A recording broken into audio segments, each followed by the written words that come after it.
Hello and welcome everybody to our very first episode of Dickish at Best, the very first off-topic podcast in the works, the very first real side project in the works for Nartec Gaming.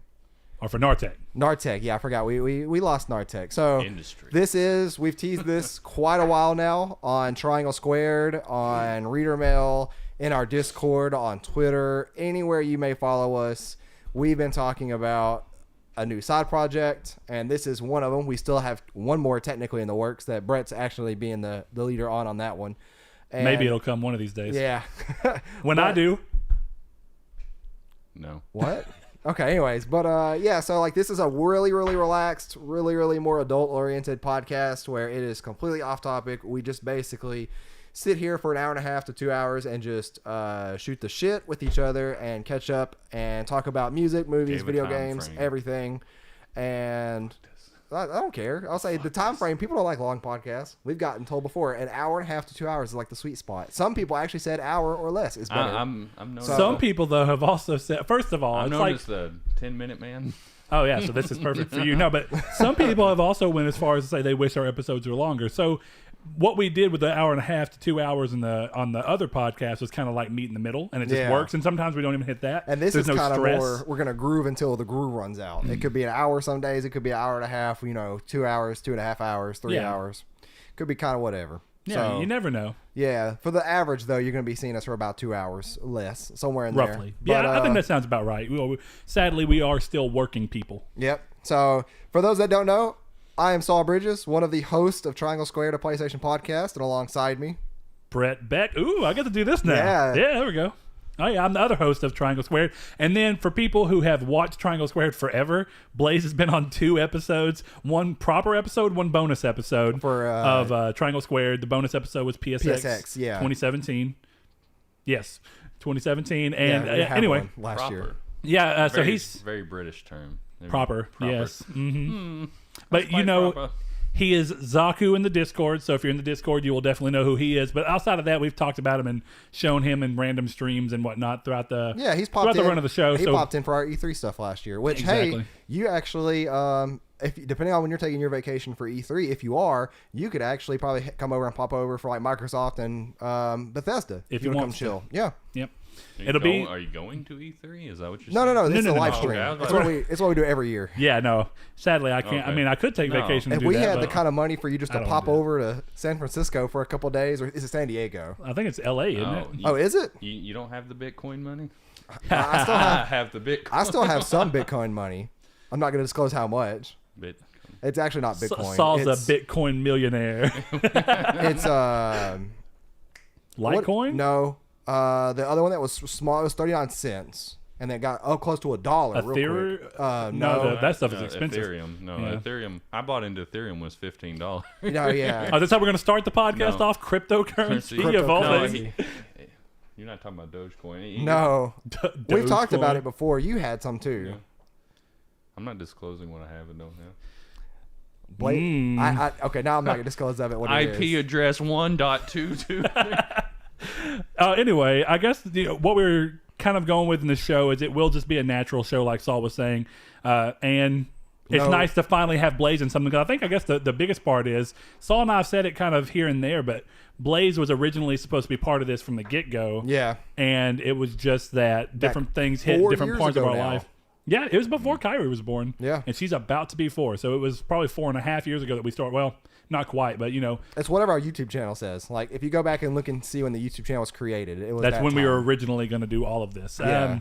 I guess not necessarily this. This one kind of just came about doing fun, but we have plans for everything: Xbox, Nintendo, PlayStation podcast, and then an off-topic podcast. Yep. So it kind of just hit. This is the product of just us wanting to get together and have a good reason to screw around and hang out. Excuse to talk. And the fact that we already have all the equipment from recording Triangle Squared just made that much easier. The only thing we had to get was a third mic and then the new mixer for the mic. Yeah, it's not that cheap. But hey, you know what? Our patrons helped us with that, so thank you guys. Yeah. And also helped pay for Triangle Squared to be hosted without us having to dip into our own pockets for once. So you know what, patrons? We appreciate you. We're like 26 or 7 strong now. It's really crazy. We appreciate patrons so much. They already had episode 0. Yes. So I don't know if we'll ever introduce. I think I'll leave episode 0 as a specifically patron Award. If you ever become a patron, you can go back and listen to it if you like the idea of these shows. But Was that audio only? yes, Okay, that's we what did I not do thought. video. Because we didn't have anything at all set up. We were that's supposed to have a beautiful pull down like we do for the Triangle Squared set down here, but the people who are making it for me just weren't able to get it here on time. So hopefully it'll be here for next episode. Should be. I think we can go ahead and say for now we're going to start the show every other week. It'll be a bi-weekly situation, and what we'll do is it'll be the opposing Friday Of Reader Mail. So it'll be Triangle Squared, Reader Mail, Triangle Squared. This No, it won't be. It'll be the same Friday as Reader Mail. No, it won't. So we're not releasing this. No, okay. we're gonna tease. We're this, gonna hold it this Friday. That's what it was. Okay, And then we're gonna teaser's release coming next out. Friday. So technically, we're 2 weeks in the past, you guys. Mm-hmm. How is 2 weeks in the future looking? Yeah, let us know. But anyway, I guess we can finally start this thing off. And let's see. Anybody got anything to say? Somebody brought up a pretty cool conspiracy theory earlier, and I'm always down to talk about those. Somebody said something cool. It happened Okay. to me. It was a while Hold on. ago today. That's what I was gonna say. Is it the Chuck E. Cheese conspiracy? No, it wasn't. That's a real thing. Like, that's been investigated at this point on the Oh, we're internet. talking about this the is Sonic trailer? old Has news. this been Yeah, the Sonic corroborated? trailer. Sonic The trailer. Sonic trailer. Okay, but has the pizza thing been Sonic corroborated? trailer. Yeah, for any of those, like, just go to Google that- and just type in Chuck E. Cheese pizza, and like you will see that it looks like it appears.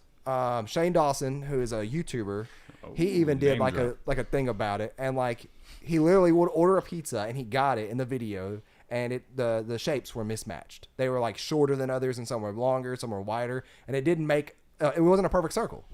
But that does not necessarily mean that their company-wide policy is to do this. But it people could have just be followed- one terrible location. People have followed up though, all across the world. Dude, you know how many health violations you would have if Of course. that came out? Of course. But, that's probably why it hasn't come out yet. Chuck E. Cheese himself, the mouse, might be silencing people. Is paying the health inspector. No, he is hitmanning these people. Mr. Chuck E. Can we talk Chuck about E. how they Cheese. changed Chucky? The Chucky, yeah, but that's going to happen Yeah. with anything, right? But now, I don't know. Do you like him better as a fully animated character, or do you remember like the old Chucky when he was like an animatronic? Which is, while we're talking about Chucky, I guess we could talk about Child's Play, but I don't know if I necessarily know that I want to get into the Trying fact to that. figure out how to lean towards the mic and not block Saul out. Just pull that mic down to Yeah, you, I'm just son. gonna- Pick it up. You need to get one of these disc chill. bass. We need to do something for you on the mic department, but we'll do that eventually. Yeah, so like that's a pizza from Chuck E. Cheese. If you Google it, just go look at pictures for those that are listening or watching. It's like The crust doesn't even line up. Yeah, look at that.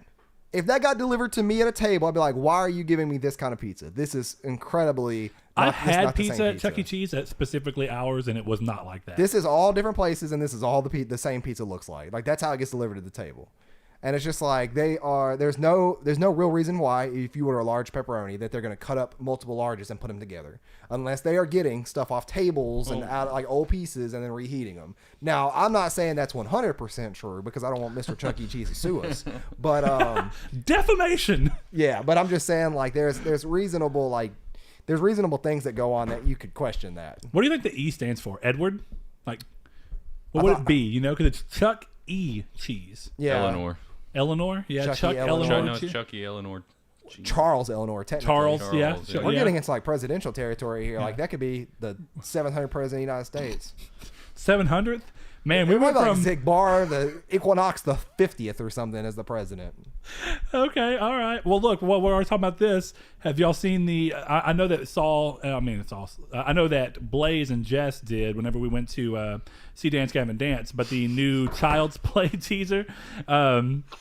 and they finally revealed what the doll looks like, and the doll looks ridiculous. And some people were saying, I guess I'm curious where you guys stand. I think me and Blaze have talked about this some. I don't know how much me and you have talked about it. I don't think we have. But like the thing about like right now, movies across the board, and even some games and stuff, I don't feel like it's hitting as badly towards games, thankfully. And games also exist in a way that they can update it without changing too much, and they can even pay homage to the original in terms of visual aspects, but still update it, kind of like.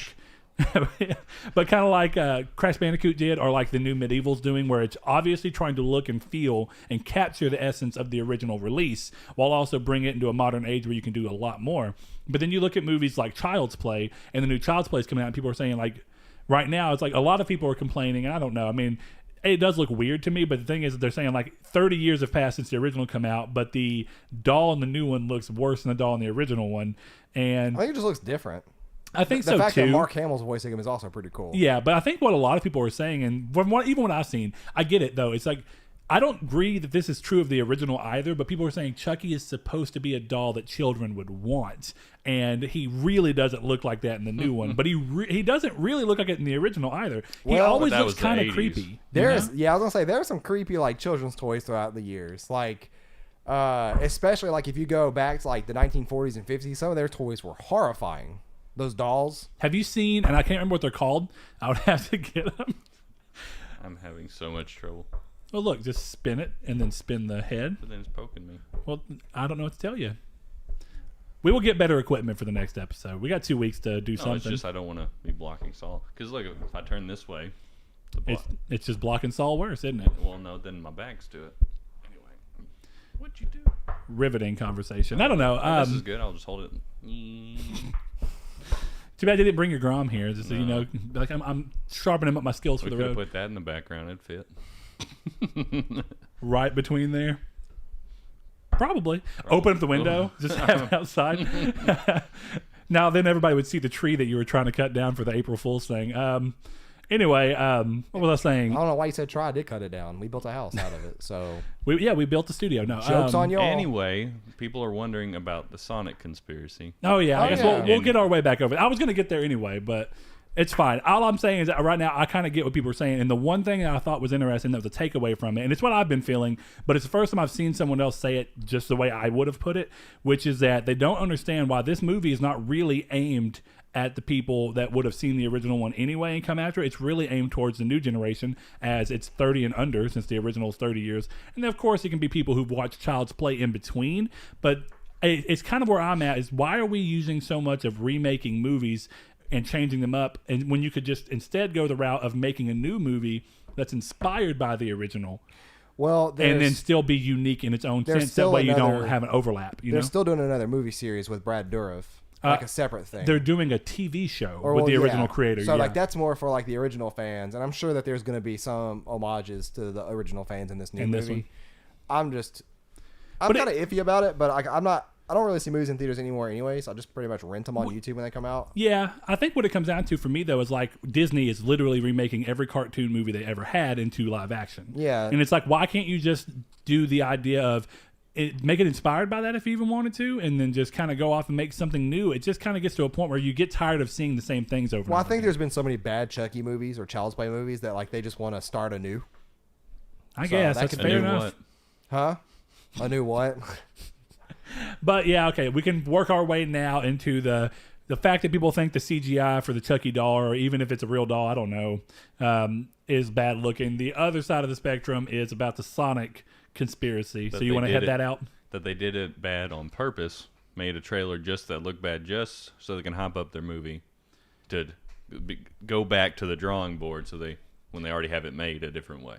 The only reason I could find that to be true is because it really like there are people. There's no way it vetted through. Like one dude's like, hey bro, hey Chad, this looks like shit. Well, like that's the thing is that, like like surely there- at least one or two of them was like, come on. there are amateur artists on Twitter that have fixed it and it looked great. Now, obviously, that takes into account like you have to have this in motion and have 360 3D, degrees. yep. Yeah. So, but still, like that makes a lot of sense that like a studio, especially Paramount of all studios, could do better than this. Well, Paramount's funding it, right? That's Well, one of I'm those, talking about. That's Like, one that's of a those lot of interesting money. things about it, though, is that Paramount's just funding it, right? Who's the studio behind it? That's something that always changes. Right. It's like, Paramount's just the people who are essentially being a distributor and putting the money behind the movie. But what happens when you go forward? You would hope that when you're making a movie like Sonic, and Sonic is such a big series that's been going on for so long, you would imagine that 20 at years least now, some at of the least. people who are on the art team have to be fans of it, right? 25 years, right? Longer than that, man. 25 years is the 90s. But, I mean, wasn't it going on by the late 80s, or was the early 90s when the Genesis hit? No, Genesis. It hit 94. 94? Is that I'm right? pretty sure the very first Sonic game came out in 94. I might be wrong. Let's look. No, you're wrong. Because it coming out the same year as A Link to the Past is like crazy to me. I believe it's 89 or 90. I want to say it's 90 or 91, but we'll see. 92. Okay. Hold on, no, that's Sonic 2. Oh, No, it's gonna be 89. I think it's 89 Japan, 90. Yeah, because of the that's fact that it would have come over here. ridiculous. So 30 separately. years. 91 is Sonic the Hedgehog 1. Okay. So that's what I thought. It was like right before I was born. So still almost 30 years. That's nuts. Yeah. So when you think about it that way, it's kind of like if not that they would, but if they made a Super Mario movie, Mario is a people are huge swath of people are fans of Mario. You think They that people already on made a that Mario are movie. yeah, I know, but live action and way different. Not trying to CGI the character in, like it was trying to make Mario just a normal actor because CGI wasn't really prevalent around that point in time.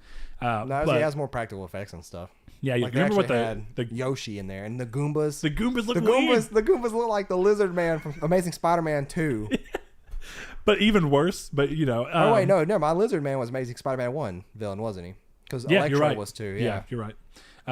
But anyway, I get there is the credence in your mind at least of being like it's possible that it went through a lot of people. But the other thing I think a lot of people forget is that upper management gets so weird that even if their artists aren't on the team saying this is what I think he should look like, whoever's at the top who ultimately makes the decision on that side can just go, that's not friendly enough. The kids won't want to see that, and they go and they have all their reasons, and then it doesn't matter what they say. It matters what the head honchos say. And I think that's one of those things where Or they're it's doing possible this both to ways. get that Sonic movie out of the way, so they can do the movie we all want, Shadow the Hedgehog. The edgy movie, yeah.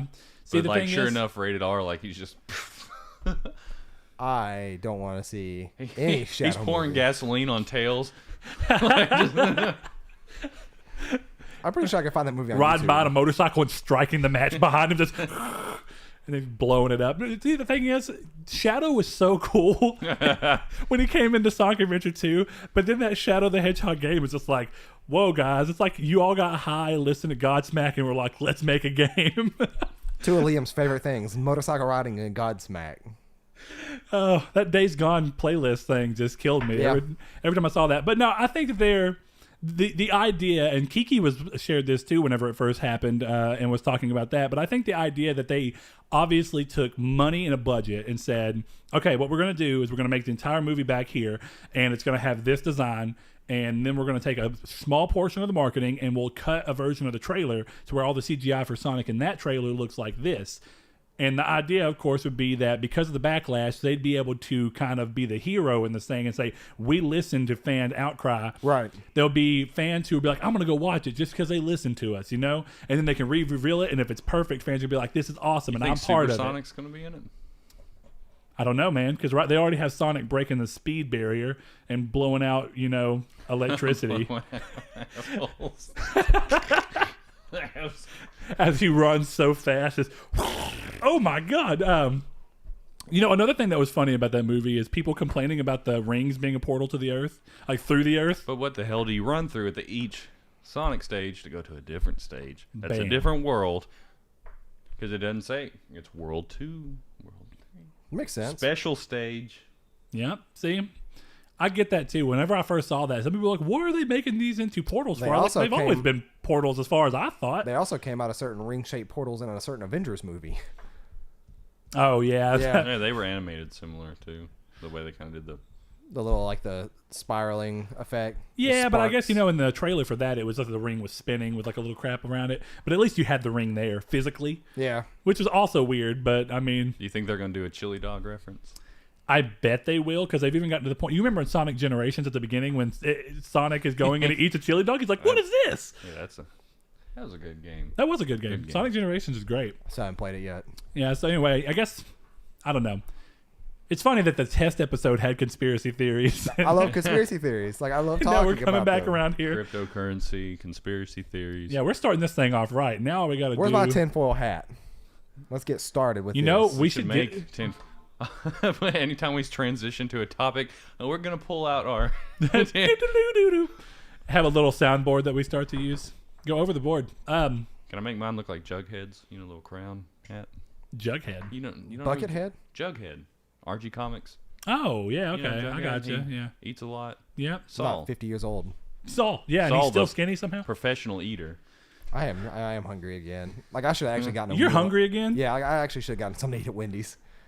But that's good though, because whenever I leave here, we're gonna go get dinner And you and your wife can be Yeah. happy that you get to eat. and then watch Game of Thrones and be sad because this is the last episode and it's gonna be bad.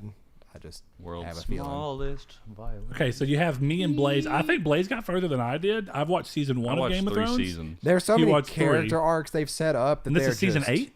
Yeah, that they are just abolishing. Like so many cool things that could have been redeemed with other characters. See, it's funny you say that because this just goes to show with someone who doesn't watch and kind of just sees both avenues.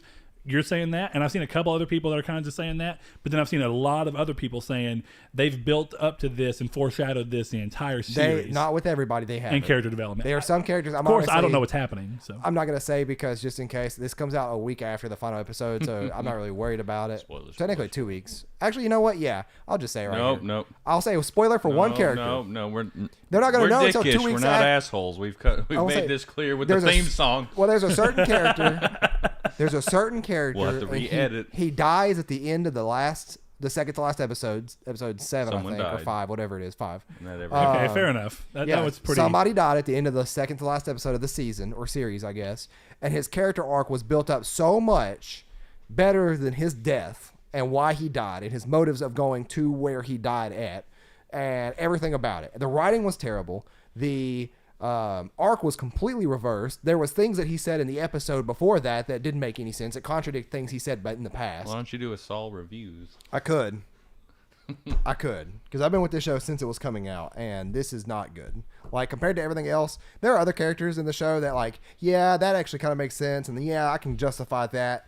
Yeah, that one's a little bit of a stretch, but I can see it. Like, sometimes there's enough vague area in between that you can see how the connection would have been there. This character, like, imagine having a bad guy and him start to redeem himself to be good, and it starts to work out. Then you actually do what any good writer will have, and you start feeling bad for him, especially coming from a bad spot. You hated this guy. Now he's starting to redeem himself. And Vegeta. Yeah, Vegeta. And then imagine Vegeta just getting killed by Krillin at the last episode. In the middle of his redemption arc. Yeah? Yeah. That's about what this is. This is what literally it feels like to you. Yeah, this is a character Technically, Callin almost killed Vegeta in the Frieza saga. He didn't though. But that was also the Frieza saga, Actually, and he was told still him to do it. Actually, I'll just say it this way: imagine Vegeta going back to his loved one, that was his wife, and then him dying because a building collapses on him. Not that a character killed him, but a building collapsed on him. Fred and George and Harry Potter. There you go, right there. Spoiler alert! Got killed by a wall.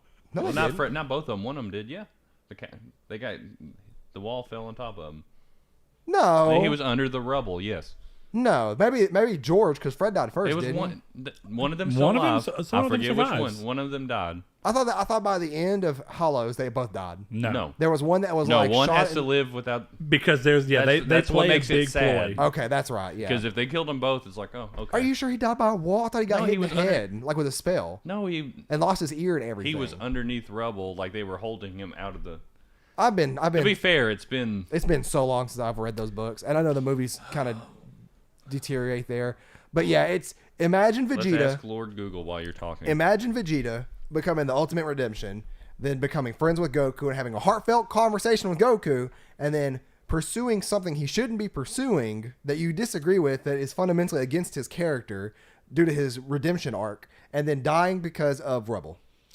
Okay, but It makes it different because he's a Saiyan. I really wish, I know, but there's also the thing I wish I knew what was going on so I could have a little bit more of an in-depth conversation with you, only because using Vegeta as our test template, one of the greatest things about Vegeta's story arc is his story arc specifically as he goes through all of Dragon Ball Z, right? And then when you get to the Buu saga, which was a primarily bad saga, but the one good part of that is the entire Majin arc and the way that the Majin thing happens. And it's weird because you kind of understand it all. Right? It's like you understand where Vegeta is coming from. You also understand why he's doing what he's doing. And you also understand, and then he has another redemption arc within that as well, before he does inevitably actually die. Well, that's the thing, though, right? Is that like that's... But death is also not permanent in one of these shows, and it is in your show. So I get that too. Well, There's it's also more the reason way than that. how dying. Yeah, sure. Didn't he still sacrifice himself in the end of the Buu saga? Well, in the he essentially dies while he's Majin, and then he comes back with Goku. If I'm remembering the series right, it has been a while. Yeah, it's been about as long since I've read Deathly Hallows. Yeah, that I've watched the Buu saga. But yeah, it's one of my things that's like he was built up so well, and he was one of those villains that you love to hate in the beginning, and then you saw him almost becoming good, and then you saw him become more humane, and then you saw him actually become good, and then you saw him fulfilled in these, especially just in the last couple episodes. It's like you're seeing more and more out of him. You're seeing a romantic side out of him with somebody else. You're seeing everything that you wanted to see, and then he craps all over that, and then goes back to where nobody wanted him to go to, and then he dies at that spot with the person that nobody wanted him to go back to. It's just like one of those things that's just like, why would you do that? That's not even tragic. The writing for it is more tragic than this. Yeah, I don't know. It was Fred. It was an explosion. I told you. An explosion, and it specifically said the wall was on top of him afterwards. So take it out. Sorry, either way. I mean, shrapnel. The explosion could have killed him, the force wave. Well, the other one. I don't know. I don't have a PhD in that universe. You're very glad you didn't at this point in age, but don't you have a Harry Potter tattoo? What? No. Okay. I mean, even if he did, it wouldn't surprise me if he did. No, I don't. I was just curious. Even if he did, that wouldn't matter. Like you can forget things about series. Well, yeah, I know, but I'm just saying. Like, I was just thinking in my mind. I was gonna say I would trust Blaze's anything he had to say about Harry Potter more than a lot of people I know. I was never one of the like, oh my god. Yeah, but no, I was. Like, I used to love Harry Potter. Like, I've read all the books multiple times. It's still something I haven't read in so long that it's like, you read the book, then you watch the movie, and things are different, and then your realities become mixed on where it came from, like what was the source material. I think the bigger problem that happened there is that it also depends on how because you can enjoy certain things, right? And then enough time passes that you don't remember them exact, and then when they change small things, it doesn't matter as much to you. But one of the big things about making a movie while a book is in a really popular story arc, or in terms of while there's still active books and they're being written, very much like Game of Thrones. I was about to say, this sounds like this can work for Game of Thrones. Maybe they should do Harry Potter at least. Brotherhood. Actually, there's somebody who legitimately said that on the Game of Thrones Reddit. They were like, they said, take what R.R. Martin was going to do, which apparently he's going to die before those books come out. Yeah, he's still working on the No, he's not. Well, I'm just saying that's what he says. Like, there's still 2 more books in the works, I think, that he has to do on top of the 3rd one he's working on now. Patrick Rothfuss, I swear, just came. Who is that? What does that sound The familiar? King Killer Chronicles, The Name of the Wind. Okay, yeah. That's a lot of books in his, though, isn't it? No, it's 6 books, right? No. Is that one you were listening to as an audiobook? Yeah, I've listened to audiobook probably 8 times each back when I was working. I've always wanted to read them, but are you sure they're not 6 books? No, it's 2 books. 2? Yes, it's 2. What am I thinking of? Well, but to be fair, and even him, he's defended himself from criticism by saying, people are complaining about how long it takes. His second book had, I forget how many words it was, but it was more words than technically Lord of the Rings is one big book, but the 3 Lord of the Ring books put together. Yeah. Wow. So, yeah, it's a big. Is it a good series to get into, or is it one of those? No, it's an awesome series, but it's just like it's one of those things. Like, is it even going to have a payout at this point? Well, I think that's the big problem right now with Game of Thrones is that like we're finally getting the payout, and the payout is just done bad. Well, if this is what George R.R. Martin wanted, the writing is bad. Like there's. Was he consulting, or how does that work? I don't think so. It's literally D&D who's doing it. Well, the second. Or I'm sorry, go ahead. Oh, I was going to tell you the second book's audiobook is 43 hours long.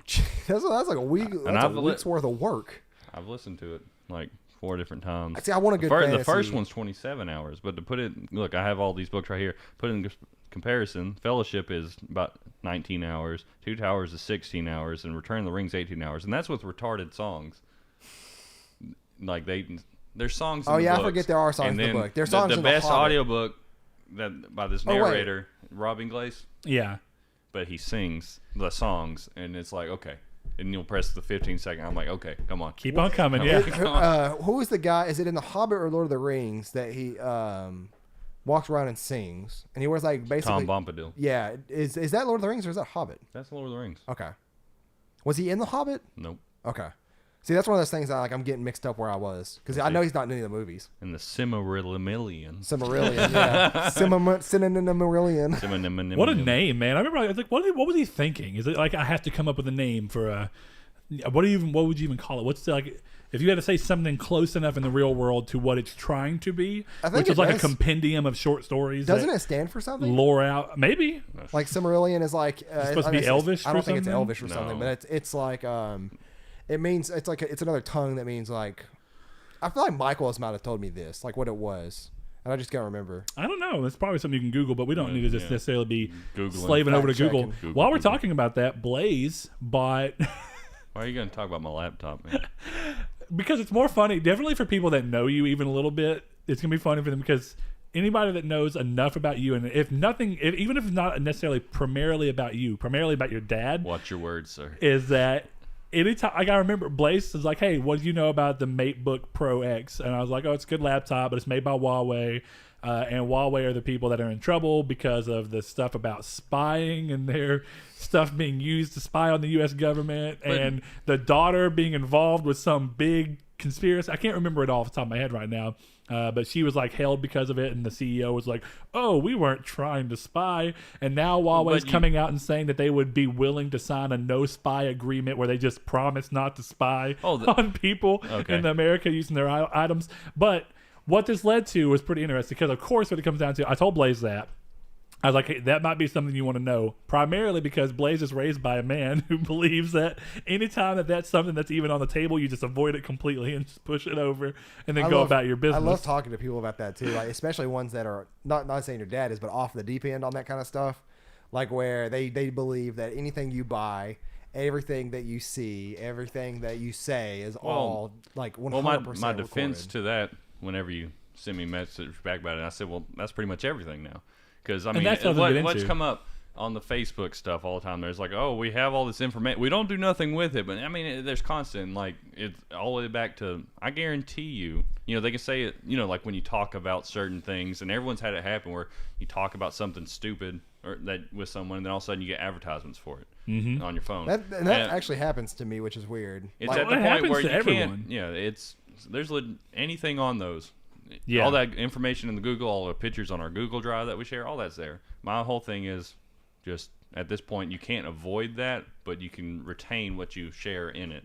And the same thing with my phone and, laptop, everything. I just kind of keep it cool. The problem is that your phone's constantly on you. So if they were spying, it's not even at that point up to kind of like the listening thing. At that point, it's not about what you've typed, right? Because you can always go, well, if I don't want my phone to know that about me for whatever reason, I can just not put it in my phone. But if your phone's listening to you, now that argument exists across all phones. It doesn't matter who it is. But if your phone's listening to you, that's a problem. And then the problem with that is, even if they are spying on you, who's it going towards? A lot of the people's problems with Huawei and why there was a ban on using them, or essentially like, don't use them if you're in America, they would say that, is because it was the Chinese government, and in their mind, they're saying, well, you're essentially giving the ability to take our common information and be able to use it against us. And technically, I mean, some people are like, well, what would they do with knowing what pant size I wear and stupid shit like that? But it's like at some point, that stuff could be used against you, right? I was setting up that laptop I bought for Hadley. Yeah. And, God, like, you have to unclick so much stuff whenever it's setting it up for. It's like, oh, well, do you want to report this stuff? And, we'll monitor your purchase history. But it's just so we can target your... They'll even tell you so we can target your ads so you can see what you want. And I was like, Jesus Christ. No. Was it a Chromebook? No. It was a Lenovo, wasn't it? It was a Lenovo. And see, I don't remember having to do that with my laptop. Like, it's a Windows 10 thing. I had to do it on... It is. I remember having to go through and remove like the usual bloatware that comes on there. There's a guy that comes into where I work a lot, and he tells me now that he's told everybody this, that our lives are predetermined by AI, and like that I like that one. This is his conspiracy. In the future, we created AI that was so good that it essentially traveled back in a time in a sense that showed us how to make it, so then we would be on that destiny to make that AI again, so that it could take everybody over. And they said that everything that you do is not determined by God but by AI in the future. So AI would be the God that we technically are. AI is leading the human race to its creation, basically. It's such a weird that makes no sense because what you just said, and I'm not saying. Do you want to argue with the crazy person? Yeah. No, you don't. Because those arguments are the most fun. Invite them on. Well, look, I guess the bigger thing about that, right, is you're exactly right. Everything that we do right now, and people have talked about this a lot, but a lot of people don't think about it, which is all the stuff that you get for free isn't free. Well, it never is. You're giving just something, and what it is what you're willing to offer is set up that information. Laptop, all I had to do was put in my Gmail, my password. That computer has every password to all my everything. Already on it. Yeah, already on it. My PayPal, everything. I didn't have to do nothing. Yep. So all that info is there. What I spend my money on, the stupid things I buy, there. So it's just kind of like, at this point, Just, Yeah, at some point they know, but that's also crazy is how just much don't we've talk been... about where you keep the cash in the wall. Okay. Only chumps keep it in the wall. Or your Bitcoin wallet. Yeah, no, if you're real about it, you go and dig a hole in your background 7 foot deep, you put it in a metal container. No, fireproof lock boxes. Everybody also knows that you don't ever put all your money in one spot. No. You choose You got multiple multiple holes. spots. Yeah, for those wondering, just go out to Lake Ride Patman Beach I can area write and a go to book. the X sign. I can write a book. Dude, you really think about how hard that would be for people that you like. How crazy would they be if they just started digging holes in their backyard? What the hell are they using find- to mark that they know? They finally find where I buried it. They open up. It's all magic cards. No, there is this. There's no cash here at all. But then they just throw them away, and then later they're looking. They're like, I wonder what that one card was worth. $3,000. My favorite Ask Reddit question of all time was that you will have unlimited money and resources for the rest of your life, and you will live a healthy life until you're 100. If you could escape every single human being in this world, where would you go? So you're basically You could playing, escape. Yeah, like escape from like nobody can find you. You get 24 hours and you have to hide from every human being in this world. Oh, and if you okay. get found, then you lose, and you lose nothing really. Like you just lost. Yeah, it's no loss, but a lot to gain. Yeah. So like, what would you do to hide yourself? And then that's every human. That's FBI, CIA, KGB. They're all looking for you. See, the problem with that is you have to hide yourself, right? Because if anybody helps you, they know. Yeah. And like that's the you thing have is to you have could your literally Google trust no location one. turned off for a long time, so Oh, they dude, don't know your normal dude, routes. Don't even No, put I'm your... talking about butt-ass they naked. know your normal Oh, routes. I'm not too. talking about that, dude. Turn my phone off and leave it somewhere else. Go in the backyard, dig a fucking hole, I'll get put into a casket, bury myself. But see, you gotta think about it though. Is that like they know everybody knows who they're looking for, so like they could easily find where you live, and then just be like, well, we're gonna They'll go. look That's at the the first traffic thing they're gonna cameras. go do. They're Yeah, gonna but- look at traffic cameras. There's so many things. Like what you got to create a 100% foolproof plan, and no matter what. See, the upside is my backyard. There's no traffic cameras pointing that direction. we should Yeah, but just- it's your backyard. They're gonna tear your house apart looking for you. Nah, man. Yeah, we should restart this podcast. Just make it a conspiracy theory podcast. Yeah, The I whole guess so, thing? Yeah. Well, Not this even- isn't more of a conspiracy. This is just like, what would you do? Yeah, but that's a good It's in question. the same vein though, of like, don't See- keep your cell phone on you. You ever think though, like, Even what your if? car has GPS now. Like, Yeah, but see, here's the big thing, right? Build your own home. Build your own home with a hiding, and don't tell anybody. This is how. This would be this the is- way that you'd set up for if this ever this happened is down the planning road. for the future though. This is like the conversation though is like right now. Where would you go? What would you do? How would you escape? But This here's the house has thing, been that- around for a long time. But the I'm land, the land would be in someone's name. That would be connected. You'd to buy your lumber from a lumber store like No. Home Depot, and they would. I'm not talking about that. I'm saying like if you built your own house that you live in every day, but you built a hidey hole that no one else knows about. tiny hole. Hidey hole. You have. Hidey hole. You have. Listen, everybody. Dude, this is a I love competency. that idea. I've always wanted, like, this house already exists, so I can't do much about it. But if I was ever going to build a new home, which I probably won't, I love this house and I probably will always keep it. But if I was ever going to build a new home, because we had to, like I say, we got to say this actually worked for us and we were able to move to somewhere. I wouldn't want to move somewhere crazy, but if we were able to move somewhere with a little bit more opportunity for us in that regard, if we got to a point where it was a feasible thing, and I was able to have enough money to build my own house, I've always wanted to build a house where you have something where you can go into and hide, Right. just in But case you see, need to. We need a whole episode if we're going to talk about one. But see, that's the thing though, is that like, yeah, think about it. My It- homestead plan. everybody in the world's looking for you. You're gonna have people who are like professionals in this field, like to find people Okay. who have been kidnapped, to find people Here- who've been. but here's the other hiding. thing, right? There has to be logistics. It's only 24 hours. Right. How do you get everyone in the world? So realistically, it can never be everyone in the world because you can never get them all here, understanding who you are, what they're looking for, understanding how to Right, even but get around there's in still here. so many people. But Like, let's just take a forensics expert from Yeah, like okay. our local police force. If That's you what I was have going a to say. hidey hole So to make somewhere, it they're more gonna find it. to make it more logistically Boy, reasonable, I'll find your right? hidey hole. To make it more logistically reasonable, right? You could say like, I live on Arkansas side. All of Arkansas is looking for me for 24 hours. Any citizen who's in Arkansas, any professional in technically, Arkansas, yeah, but like, what would that's you do? already a So, million. like- That's already over 1 million people looking like, for you. So like, let's say though, what would you do? Like, if this was the case, where would you go? I can't tell you because then Million if this people ever in happens, Arkansas? It's the same as like a zombie. Like, you have 24 hours before the zombie apocalypse. What would you do to prepare? that's a good one. I would go to Blazes because I don't own enough guns. I would be sure. Gonna put me on the spot like that, huh? Well, I was talking about really. I'd go to Blazes because of the entirety of the situation. I'd be like, all right, Norval. so help food me out." storage is crazy until Hold on, I never said it was crazy. Red beans and rice. how nasty a lot of that food that ends up coming to it is crazy in my mind right now. But when you're in that famine mind, you go, I don't know. That spam does look pretty Hey, good. spam is good. Like Spam is only good if you're starving to Hey, death. spam is good, but the off-brand spam that you get for food Yeah, storage, yeah, I didn't even know there was off-brand No, spam. no, dude. Yeah. We If you- found What is it found called? bone bits in one of them. dude, if you take spam It is potted meat. and you Is that what it's called? Potted meat. you Potted fry meat? it up and you Yep. season it right, you throw like spam strips and mac and cheese or shells and cheese, and they're all seasoned nice. You can't even taste like what the original spam tastes like because you seasoned and fried it. Well, then that's like saying like that. ham at that That's like point. saying you could eat a dick if you just fucking. But I'm just saying there's throw a- a if little it's salt and cooked up pepper right. on There's there. a negative stigma against spam, but no, I'm a spam advocate. We've made spam fried rice before with white rice, spam, soy sauce, like green peas, carrots, all kinds of stuff.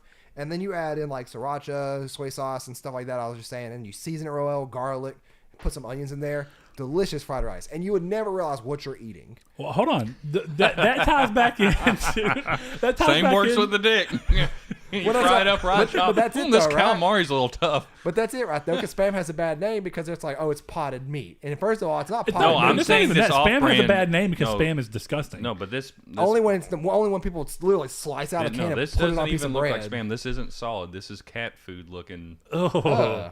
Yeah, but I'm dead serious. It's most people in their canned lives meat say or whatever. spam is bad because they've had like literally the This grandpa. this is sure enough slice it out of a the can and horse put it on and a piece of pig bread. asshole. No, my grandpa would do it based off. He would make it like you know how like my grandpa used to make fried bologna. Yeah. and he would do the same thing with spam. Yeah. See, that's different though because he probably didn't season it at all. No, he would. Grandpa, dude, Grandpa Anyway, was back to- all back to into the salt and pepper. Going out to my dad's to hide is what you said. Oh yeah, that would just be because I know the location and I do feel like familiarity somewhat gives you an advantage. There's an underground tunnel. There is that connects to shop buildings. Did I ever tell you about that? No, I did. I mean, but I know it now. we filled it up. But There's look, plenty of room, easy to reinforce. If you had to, you could reinforce it pretty easily if things are going to be crazy. This is, of course, in that situation. The Oh, bigger no, thing we've is we've already already got- talked this. Me No. and Blaze have had this conversation a ton of times. I can't even imagine how many times Norval has had the thought just run through his head, and he just double checks. I can do this. Does I can do Norval this, run I can do drills? this. I don't think so. No. Okay. We've talked about it, but He's essentially like I'm not saying he's to the point where he for real thinks it's going to happen. He's just erring Prepared on the in side case of it does. caution. Yeah. Essentially, that's what it is. It's preparing just to prepare. That's all it comes down to. And you know, I don't necessarily think that that's dumb.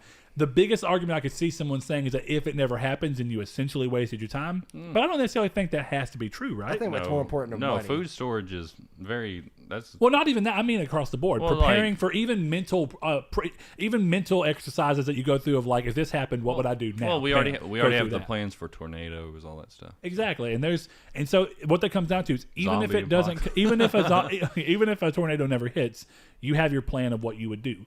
And if you never have a tornado hit you in your life, like I haven't, then you just kind of go, okay. Yeah. But but at least we had it. But that's got to be We had a healthy for tornado your the other brain, day, or right? yesterday. No, that was a Funnel cloud, but it never funnel- actually did Yeah, anything. we've never had a tornado touchdown in our city limits since we've been alive. I don't think. No.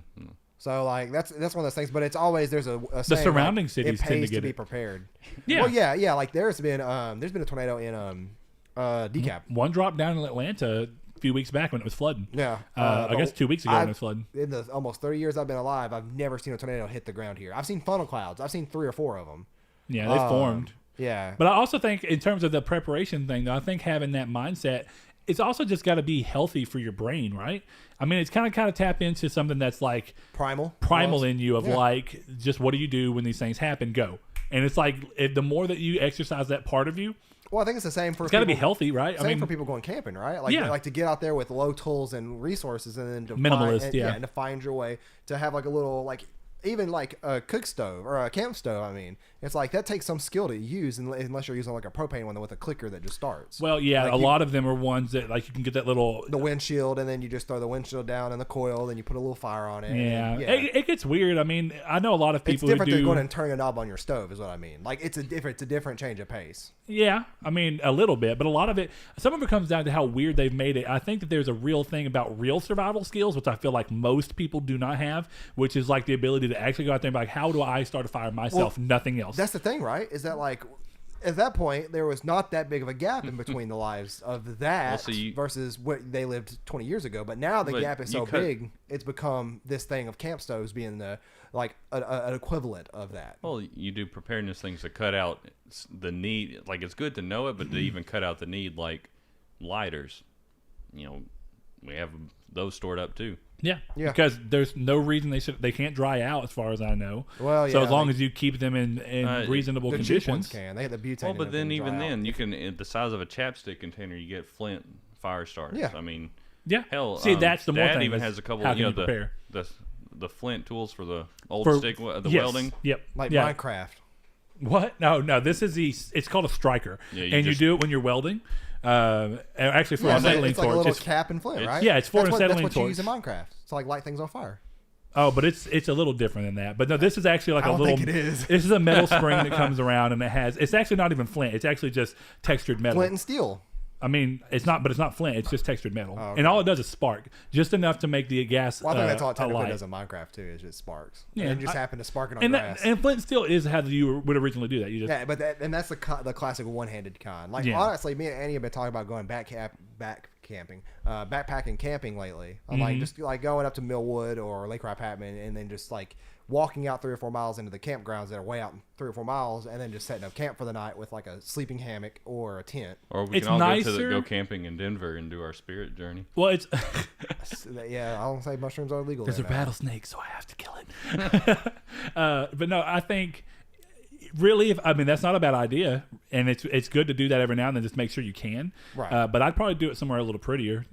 Double it, right? Make it to where. Well, Millwood's really pretty. The White Bluffs are out there. No, Millwood's our lake, isn't it? No, that's Lake Rappahannock. Right, Patman. You're right. Millwood is Ashdown. Yes. Okay. Yeah, you're that right. has the White Bluffs out there that are really, really pretty this time of year. Like you're right. With how sunny it is, how clear the skies can be. See, I was thinking something like Albert Pike or going up towards where your dad's at. Albert Pike is pretty cool. I've camped out there probably around 10 times. And there's also a lot of trails and stuff. Some of them are hard, like the winding staircase and stuff like that. Yeah, I'll say there are a lot of trails out there. However, there is the water hole area of that place got shut down. Didn't it? Because of the floods. See, that's why I wouldn't want to go. You can't camp on that bottom. It didn't get shut down because of floods, did it? Yes, it did. A lot of people died. Well, that's what I knew. People died, but was it because of the flood? Okay. Yeah, they got caught in massive flood. Gotcha. So it's unsafe for anybody to be down there. Yes, that's why nobody camps on the ground layer anymore. Because you used to be able to camp right on the bed. And then now, was it a dam or spillway malfunction? No, because it's never flooded like that there, has it? No, it's just crazy weather, man. Wow.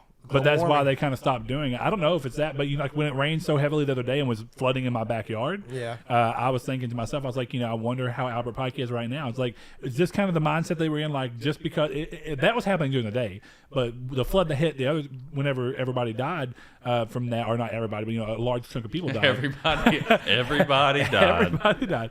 But whenever people died because of the flood, it happened in the middle of the night. That's gonna be your Game of Thrones ending. Everybody died. I'm the sure. end. Realistically, that's a lot of shows ends, right? It's like everybody dies, or they essentially die, or they go do something that's worse than living, worse than dying, But I don't know. Camping is a really interesting thing. Blaze, have you gone anytime recently, or is that even something that you do? I don't really have a huge interest in it, but at the same time, I understand the mental need to make sure that you can do something like that. With the kids being their age, it's like if we get a kid-free night, there's other things we want to do besides go camping. But now the kids are getting older. In fact, I told you about that camping set I found, right? Yeah. It came in a cooler. And it had a 6-person tent, 2 queen-size air mattresses, 2 hammocks, and it came inside a cooler, and it was like $150. That's really cheap. Yeah. That's really cheap. Have you actually pulled the tents out to see how they work out? I was thinking this weekend, since it's been so cruddy and rainy, about putting it up in the den just to see how it would be. Well, yeah, just let the kids play in it. Yeah. Well, I was also curious, like, how big are they? How nice are they? No, they're not. If that's even something you're worried about. They had it set up there, like everything. Oh, so you could see it before Where you was bought this it? at? What? Academy. Oh, okay. I had a feeling. Yeah. See, I know Academy does stuff like that. Does that other place that kind of acts like somewhat like a Tractor Supply? Does it have stuff like that? What the? I can't remember what it's called. The new place that Jonathan works at. We have a new place like that? Yeah, it's out on Kings Highway. Been there, you're Atwoods. Atwoods. Yes, I didn't know if that had stuff like that. They're more of just a Tractor Supply. They're more of a feed, and they're but they've Amish got like furniture, lawnmower. isn't it? No, No. Amish furniture's out anyway. We have an Amish furniture place. We do. it's that one that we towards, passed, yeah, it's, right? I thought it's the one on North Richmond Road. We have one in town. Yes, there's one on the way to Scotty's. You know that. Yeah, I guess I whatever don't that road consider is. that to be town, but I Yeah. guess you're probably right. It's North Richmond, right? Like heading out to Wombe. Wamba. Wombo. Wombo. That's a yeah. People say Wombe, and I used to say Wamba, and they corrected me like it's not spelled that way. I'm like, It's WAMBA. Yeah, I'm like it's I call it is that spelled Wamba. way. Then again, Arkansas, I would never pronounce Arkansas unless I was raised here and knew that it was pronounced that way. Because if you look at it for all intents and purposes, it's Arkansas. But what are you going to do about it? But no, I didn't know we had that Amish furniture place. I know that you were talking about that one, but I thought that was somehow. No, it's pretty close. I mean, What is it's almost- Scotty's? Is Scotty's the one It's that's a- going it's a- out when you're on 82 on Texas side? Yeah, it's like when you're going out to Redwater. Redwater. Yeah, you're right. So See, that's I'm actually thinking of going the- on 9th. That's just continuing You just down tell by 9th. our town names we're from a hick place. Right? See, I'm thinking of the place Redwater. that's on Richmond Road at the Red turn, Lick. Red Lick. at the turn up there going towards University. Like you go past Subway and Milton Sportsplex, and then When you keep going, and then no. right at that turn to the curve to the left that takes you to the red. No, light. that was a barn place and a farming place that closed. Actually, it was called North 40. If the one that I think you're talking about, Oh, it did they looks like a close? big red barn. They sold out, and Ellis Pottery's moving over there. This is like great conversation. People have no clue what the hell where we're it talking is. about. That's our Yeah, that's our let's- local report. Like people, I'm sure people are curious about this place. So No. Yeah, representing the 870. That's speak for your own phone number. technically my number's 903. So, But I yeah, guess representing the 71854. there you go. That's our zip code. Yeah. What's your know. address? What's the CVC code on the? You know, it's a real fun game. Giving me the 16 digits that come to your mind when you look at your credit card. But no, okay. While we're on the topic of all this remaking stuff, one of the things I thought would be interesting to get to, in terms of like the movies being remade and stuff, is that at some point in time things just exist for so long that you want to do something else with them. But on a little bit of a different side, this happens on two different ways. So like when you're looking at music and you're thinking about bands that have been around for 25 to 30 years at this point, or longer, when you look at some of the bands that were around in the 70s who have been around for 50 years now. Isn't that nice? Right into the mic. Right into it. But anyway, you know, you think about those bands so you think about the bands that are already going big and who are like people would just die to come back and see people like, oh my God. Michael Jackson. But no, you know, I'm thinking about stuff like how am I NSYNC, skipping out? Backstreet Boys. No, those aren't as old as what I'm thinking. I'm thinking about things that everyone knows, like Van Halen Queen. coming back and Queen, if they were still around to be able to do it. And then there's AC/DC still doing shows and Right, stuff like Led that. Zeppelin, Leonard Skinner, Yeah, stuff like exactly. that. Bands that have been around forever that everybody knows at this point because they're just that much ingrained in our history. But those bands exist, and they have a kind of a different way of going about them. A lot of them went away and stopped doing albums and then came back doing shows, and everybody loves it. But then because of where we are now and the way that bands are monetized and stuff, Holograms. bands get really weird because you have bands like Lord, how am I forgetting all these band names right now? The Tracing Back Roots band. Oh, We Came as Romans. Yeah, We Came as Romans. You know, their singer died. Right. Kyle. And whenever they're going through, it's like, I know that some people are like, well, are they going to keep going? So they'll never be able to replace Kyle. He's a big part of their thing. They're going to replace Kyle. And it comes to one of those things where either they're going to replace him or they're just going to leave the other guy who'd already started dabbling and taking over clean vocals to some extent to just do it all at this point. Right. As much as possible. I mean, that's the thing is that like I think they've already confirmed they have a new album coming out soon. Oh, yeah, I'm sure they do. But when you look at can't it. just stop. Right. Well, that's what I'm saying is that's why some people expect what, them to what quit are you making getting music. at with the? Oh, so, you know, one of the things that happens there is I know some people are like, well, they should just hang the hat up and go about their business. But I'm like, if you think about who these people are, and they're a great example for it. We Came as Romans literally started when they were teenagers, Right. got signed when they were teenagers, I think Kyle was put 16. their first album out when they were all 17 or 18 or Yeah. something, you know, and Well, it's Kyle like, was the youngest of them all, if I remember correctly. I don't know about that for sure, but either way, it's like their entire work life, every single bit of what they've done with their career has all been at this music thing. This is the biggest they've ever gotten. They got really lucky and they're riding the wave. But what are they supposed to do? So he passes and they're supposed to just kind of go back down and say, we're not going to do music anymore. Maybe we can start another band that may never be as popular. Maybe we won't be able to make enough money to keep the lifestyle up that we have. Do you do that route or do you go, well, we make enough money and we can kind of keep going and, you know, to keep the band name around, we put something out, we make enough money to keep going. And this is just our job. We get to keep touring forever. And it's like, that is what they do for a living. That is not the same as these other things where it's like, you look at bands that are still coming out with new CDs, and thankfully, weirdly enough, with Slipknot, they only have 5 CDs at this moment. They'll have 6 soon, but they've been around since '99. That's really not that many albums. No, the self-titled came out in '99. Right. Iowa was 2001. Okay, that makes more sense. And then 2004 or 5, I think it was 4, was Volume 3. And then 2008 was, it was 2004. And then 2008 was All Hope Is Gone. And then the long gap between .5. But we were looking at it was a mosquito eater. Yeah. But it's probably one you pick up on the camera. So we're all like, oh. What are these guys smoking?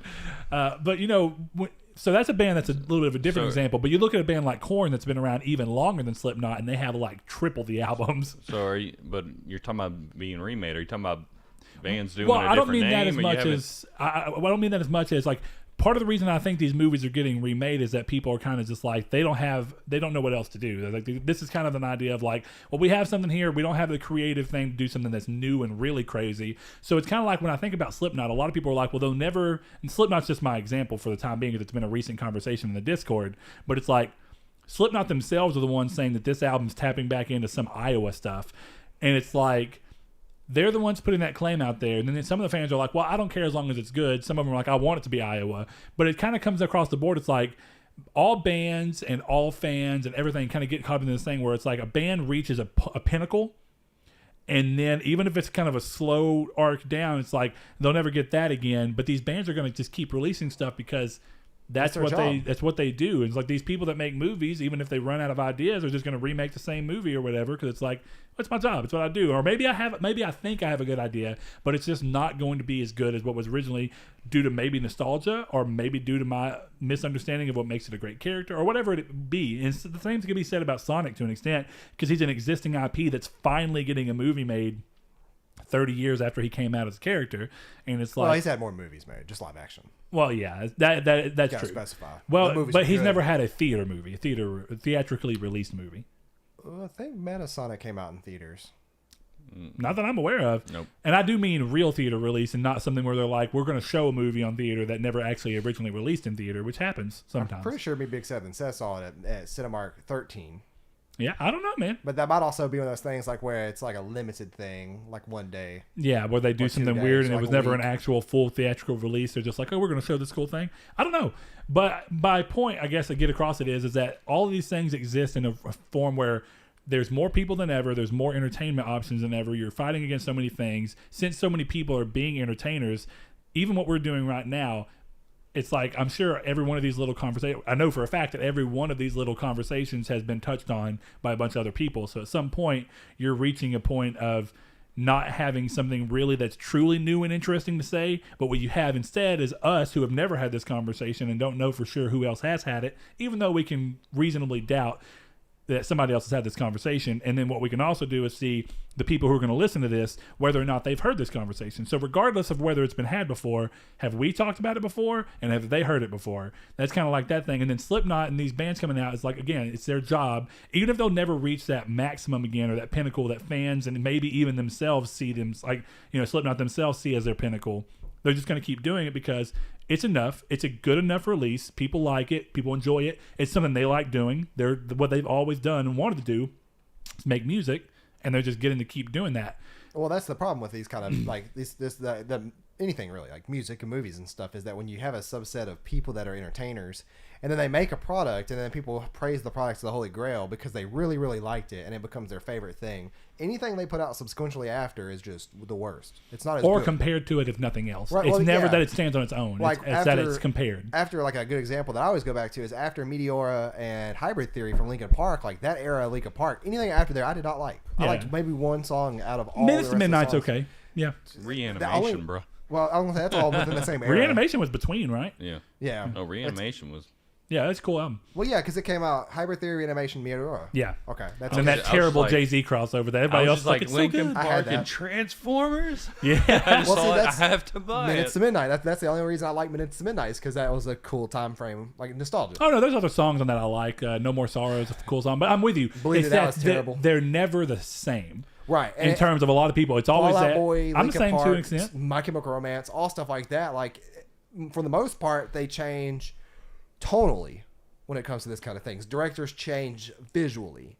And then there are times that when their stuff remains the same, it's just not as good. And I think that's where Slipknot falls in for me, is that their tone hasn't changed that much. It's not as drastic as when you compare it to But My some Chemical people don't want Romance it. Well, I know, but that's the thing, but though. that's It's the not thing. like, Some people just want the same. You think AC/DC sounded different between every right. god awful? Yeah, it's true. And that's what I just say. Fuck I those mean- people. Let the artists do what they want to do.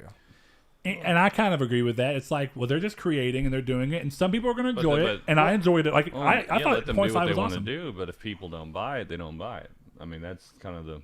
Well, yeah, but you shouldn't chastise somebody over anything. Me Or and Brett have feel- talked about it what before. it It's is not they like, feel entitled to. It's something they like. They think everything by it needs to be great. well, see, that's the thing, is that like it harkens back to me talking about Linkin Park, was that like, yeah, like I did not like their newer stuff at all. Like I didn't care to listen to it. I liked one song, and I couldn't even tell you the name of the song off the top of my head, from like one of their newer albums. But that's the problem, though, right? Is that if I criticize them, then I'm no longer a fan in most people's eyes, and like they won't take conversations with them seriously.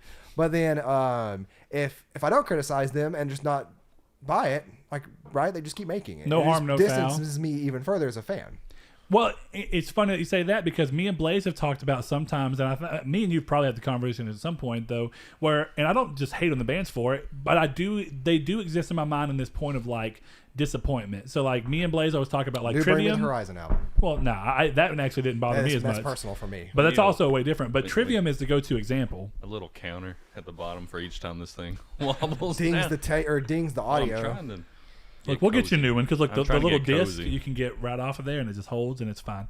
But we'll get But that. yeah, figured like out. New Sorry, Trivium. Blaze, you're suffering. New Trivium was like not great, and like I mean that in like from No, but thing is, you say that, but what was the name of the it's- album? Ascendancy? Vengeance Falls. Vengeance Falls. Oh. That is the biggest they ever been. Right. Well, that's what I'm saying, if- is that, like- statistically speaking, you're wrong. Well, no. Well, Hey, first that's of their all, best album. my opinion. I mean, Well, yeah, but that's what Yeah, he's saying but though. Is that that's the doesn't- weird? That's the balance. weird thing about it.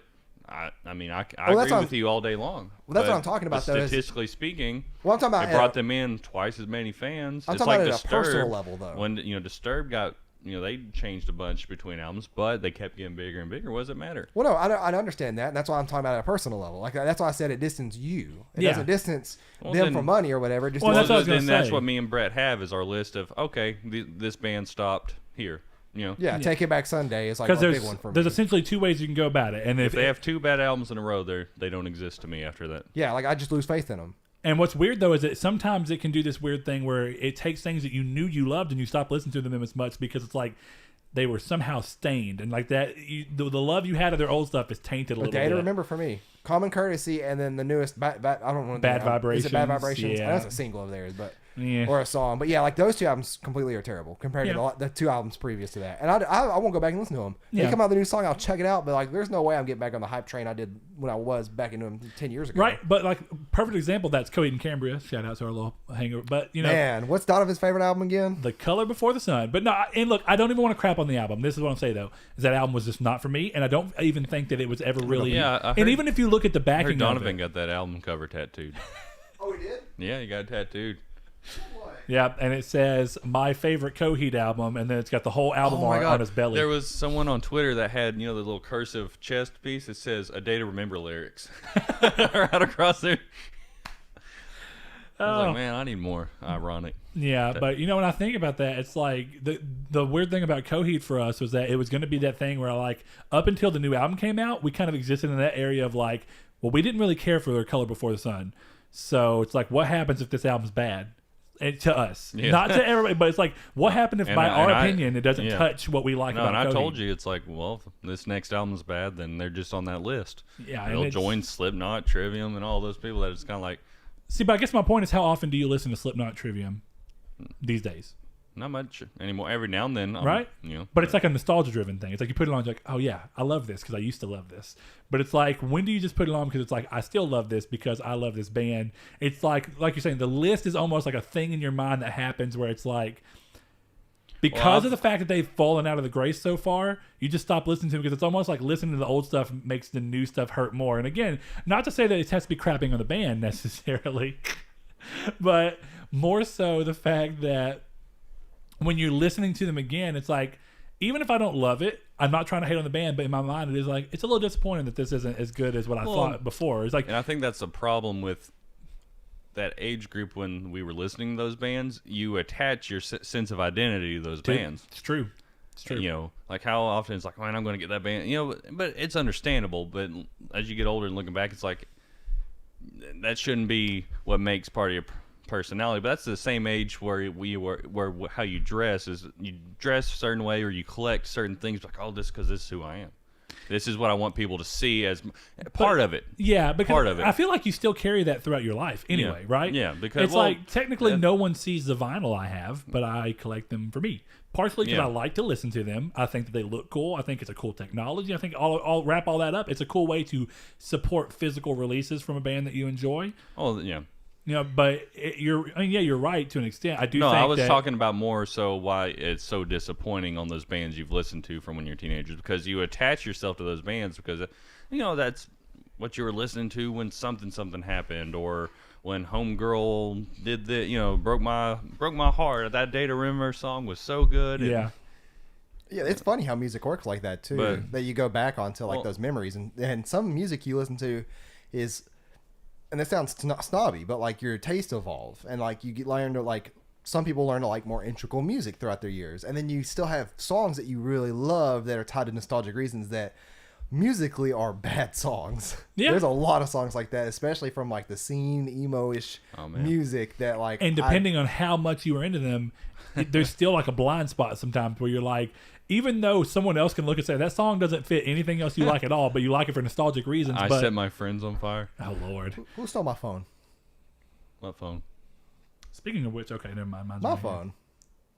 You took it with you. I didn't take it with me. I'll go back on the. I'll go back on the video. I'll click back on the video. Sir, I can't do that in real time, right? Sir, we're doing a podcast. Y'all are the unprofessional ones that hid my phone, first of all. We're not unprofessional. We're dickish at best. Thank you guys for tuning in to episode 1. Need a little button. Yeah. I'm going to get a little button for every time you misuse or mispronounce a word, Saul. Dude, to be fair, we're all going to do that. If you talk enough hours on camera. You also, you get your signals mixed up with what you're trying to say. Yeah, it happens. But... So what I was getting into is like what Blaze was talking about while you were out for a second is the idea that like a lot of these bands that we're talking about are bands because we also happen to be young enough. That's the other thing. And everybody goes through this, right? There's a band that you attach to in your early years. Let's just say your formative years, like from like your 10 to somewhere around 18 to even maybe even early 20s, right? Yeah. There's bands that you reach into. Backstreet Boys might be one of yours. And I mean, don't get me wrong, I still get down to some Backstreet Boys and NSYNC, but my point being is that like definitely I think between 13 and 17 or like 13 and 18, maybe even 19 though, that you're pretty much your teen years. You attach that's when you're stuff so heavily. Well, those are definitive years of your life. Well, it's definitely years of life because you're developing what you perceive as your sense of self. You're aging. You're getting some independence. It's what you perceive in the moment. First relationships, serious relationships. Mm-hmm. So you really attach yourself to music because understanding your emotions. Well, most people or some people do. Yeah. Well, it's like some people don't get that. Well, what are you gonna say? It's like back when you had the black Ford. Oh yeah. What band do you think of when you think about us? Metallica. I don't even have to say that. No, not even Metallica. No, you know what I'm talking about. What did we play over and over? Coheed is in my mind, but it just depends on what you're saying. It depends on which part we're thinking of. I had that truck for a little while, so it's hard to say. I'm thinking about Trivium was pretty heavy. Mention someone Holt. What do we?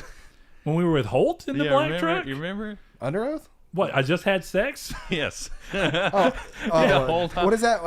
So the Lonely that's Island. attached to your memory. Just like it's just like when I had the. See, I attach memories to vehicles. Vehicles, apparently. Yeah, no, I get that too. Like I had a lot of vehicle memories in my truck. When I had the Dodge, the little black Dakota. Oh yeah, okay.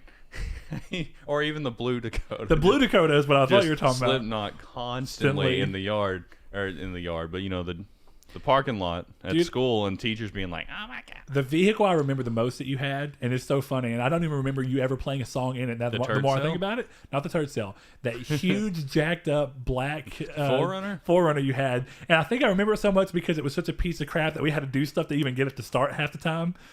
But it was so cool because you can run over stuff. Yeah, and we go down to the gas station and you get like a cinnamon roll and a Monster or whatever. And maybe it wasn't a cinnamon roll, but you get a Monster. It was a 50-cent honey bun and a Monster. It was a honey bun. Okay, I almost said honey bun, but yeah, see, I don't remember you ever playing a song on that, but I remember all the music you played in the blue one. In that. See that Blue Dakota? I remember the wreck on Richmond Road. Oh yeah, that was crazy. Speaking of But monster, did you and Seth ever? I know Seth did. Did you collect monster cans too? I sure did. Oh my god! And you know what's more funny is I almost think I don't know for That's sure. such a I think Kyle Seth may thing have to started do. doing that because of Because me. of you? Yeah, but there was and I collected all cans. I collected Dr Pepper cans because they had the themed ones that were like all the Iron Man characters, and I was like, okay, cool, I'll just do that. I think what it was is that I always had this collector mentality to me, but up until that age, I could never afford anything that was truly a And collectible monster, like, item. you got the urban ones that are like red or whatever. Yeah, Did and you you could ever get- did you ever do the cut the pictures out of the magazines and hang on the wall?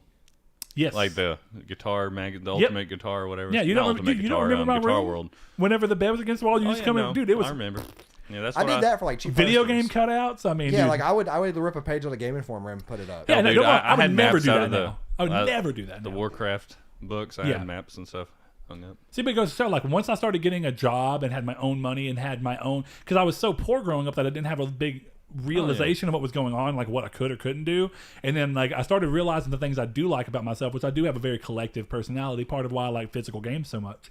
But it's like even things like these, I get these things framed. I don't just like, some people will get a poster like that and they'll just slap it on the wall. The only And poster I don't do have that. that's framed is the Majora's Mask one that Blitz gave me. yeah. Yeah, the other So- ones are just like tacked up on the wall. Yeah, see, and that's what's so weird about me. If I get a poster, all of the posters I have in this house are framed. Every one that we have around here for the other sets. too lazy for Ones that. around the rest of the house. Tacks are like right there. I gotta go like to a framing shop and like. Yeah, but you also ruin the picture, and it looks Yeah, tacky. but if I but have to take it down, that's just an excuse to buy a new poster or I get to it. find a new poster. yeah, but I don't also I buy think that's what it posters. comes down to for me is that it looks kind of like see, cheap and tacky. well, that's now, why I've I'll gotten- give you I don't this: even you hardly- organize it as much as possible in your room that it doesn't look bad. Well, you don't notice But it I either. still, it's not as noticeable. But I still wouldn't do it myself. Yeah, like mine, like I only have two on the wall, and they're on the back wall that are also like that's not used really. Like there's a Yeah. bookshelf. See, over I've there. that's why I've moved away from collecting just for the sake of collecting because I'm me and you both are like it. I'm really obsessive. If I start trying to collect something, it's like, well, here it is. And I've had to stop doing it just for the sake of that. That's why now, and also trying to word it right, but like if you notice in my house, it's not just random posters anymore. It's stuff we get from like tour poster from a concert that's signed and it's framed and it's put up. It's something, usually attached to some sort of memory, just like it, because to me it's almost like photo frames, but with different things. Because I look at, like my version of that Yep. that I have hanging up. I Yep. look at it and think about all the stuff that concert, That entire tour, concert trip? the trip in general. Yeah, It's just like it's a form of like collecting memories and like ones that are you're less likely to forget. Like, and for me, it's weird because like I used to be like that. Do you do that with collectibles though? Yeah, like See, I have pop figures that I'm like that you've given me. Like I don't keep pop figures around anymore. Like I throw away like 30 of them I had. I don't keep collectibles anymore, but I fell victim I to think one the other day. I think I realistically without what'd you get? What? Oh, I pre-ordered they're doing a new for Classic. They're doing a 15-year collector's edition. I bought it because I was like, worst case scenario. Oh, for World of Warcraft. Yeah, I'm like, Okay. worst case scenario, this will end up being collectible. And I'll be damned if I should have ordered two because I was like, oh, this is pretty cool. It comes with some cool stuff, whatever. $100, not bad. Did it. Sold out right after that. I was like, oh shit. Are you playing? And now it's like on eBay for $300. I'm so tempted to just be like, screenshot, edit out my info. you playing classic when it comes out? Oh yeah. Yeah, I mean, Probably shouldn't. I get that, but I'm okay. Like my thing, because you see how many collectibles I have. I have a dual purpose now. One of my excuses is that we have a set to upkeep, so I can That kind means of I'm going to bring all my shit in pretend it storage on over that. here. I just throw all mine away. Like Yeah. I have still a couple things I'm gonna send to Kiki. When I've sold a bunch of mine when I'm not too lazy. because I've decided that it was time. I was like, I've sold a bunch of my stuff and kind of got out of it. Let's see, that's And I've kept the stuff that I think is worth enough to me personally, right? But I think like what you're talking about, right? It's like you can get like examples of this are like those posters over there, like video game posters. They're not in camera, but some of them are like the posters that we use if you watch Triangle Squared. If you watch it specifically in the set, I have a Killzone poster and I have an Infamous 2 poster I've had for a long time. But the reason that I frame those is exactly kind of what Blaze is talking about, but it goes to show the difference between what people want to attach memories to. When I see the Infamous poster, I think about memories I had while playing Infamous 2. I think one of the things, every time I look at the Infamous poster, anything that I see that's Infamous 2 specifically, I think about the time that you came over to the house when Infamous 2 came out and you go, damn, his eyeballs look really good. That was the one thing that you said. And it's like every time I see that, that's what I think. Every time I see anything that's Resistance, I have a Resistance 3 poster in there. I think back to when I first got Resistance Fall of Man, and Seth was still really into Xbox at the time. I had just got my PS3. He was super against PS3. Me and Tyler McCusker were here. We were playing Resistance co-op. We were going through. I shot a window out when I was doing something. He goes, "See, the glass breaking doesn't look real enough." And we were like, "That's your critique on why you hate the game?" And we messed with him. It's funny that I still see people reference dumb stuff like that in games. Dude, we messed with him hard about that. Anytime that he liked something, like, I don't know, man, the glass breaking looks pretty shitty. But that's what I mean, though, is that I attach memories to even just anything I see that can make me think about something, and then the memory I have attached to that is how it goes. But I think everybody does that differently. Like, when you had all the South Park collectibles, does it not make you think about the times that you've been watching South Park, or is that just not the way that your brain stores memories? Like I said, the reason I've quit collecting collectibles or any sort of gone more into minimalism on that kind of stuff is because, like I said, obsessive. Money is a big money. One. Yeah, you realize how much money you spend on that crap that just sits on a shelf. Yeah. But no, I don't. Collectibles aren't really like that for me. But aside from my sure enough rare Transformers that I've kept my whole life, because a lot of this stuff, like if we've had it for a long time, it's different. But yeah, most of my collectible stuff I have picked up when I started getting more money. But a lot of these collectibles are things I had since me and you lived together. Yeah, and that's what's weird is like when you think, and that's been a long time ago. I know that nobody else knows that, but I mean that's been about 8 years ago. Yeah.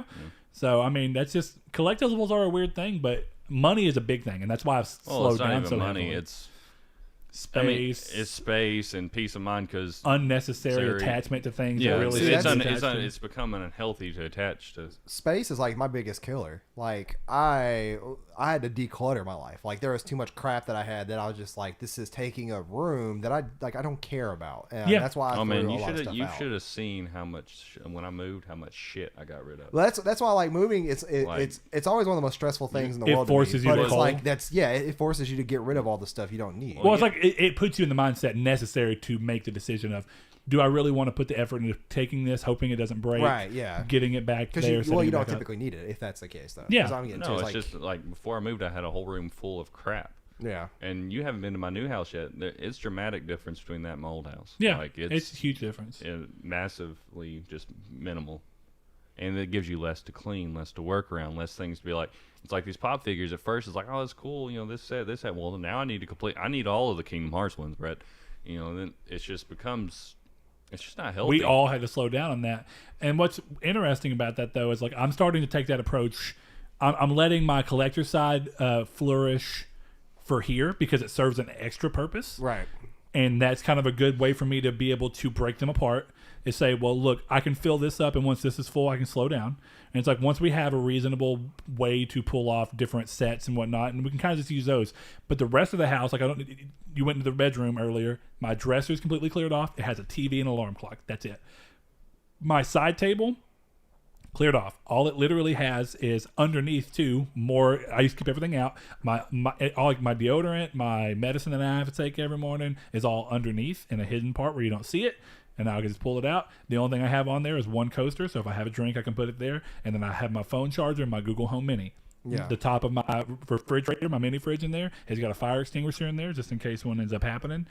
Just so I have something there. I have a fire bat just in case I need to break a window to get out. Just in case something happens. I mean, weird situation, but it's windows, quote unquote. Well, what I was getting at earlier with how people attach, especially with these pop figures, I've always felt like people attach to these collectibles because it's like, oh, this represents something I like. People will see this and know I like this thing, which isn't. There's not anything wrong with that inherently, especially if you get enjoyment from it. But to me, it's like it comes to a point where, what does it matter if someone else knows you like that? Yeah. What does it outside of your own enjoyment of having it? Mm-hmm. That should be the only reason you get it is because you're excited. You're excited about it. And to an it's extent, like it's the way I view tattoos against.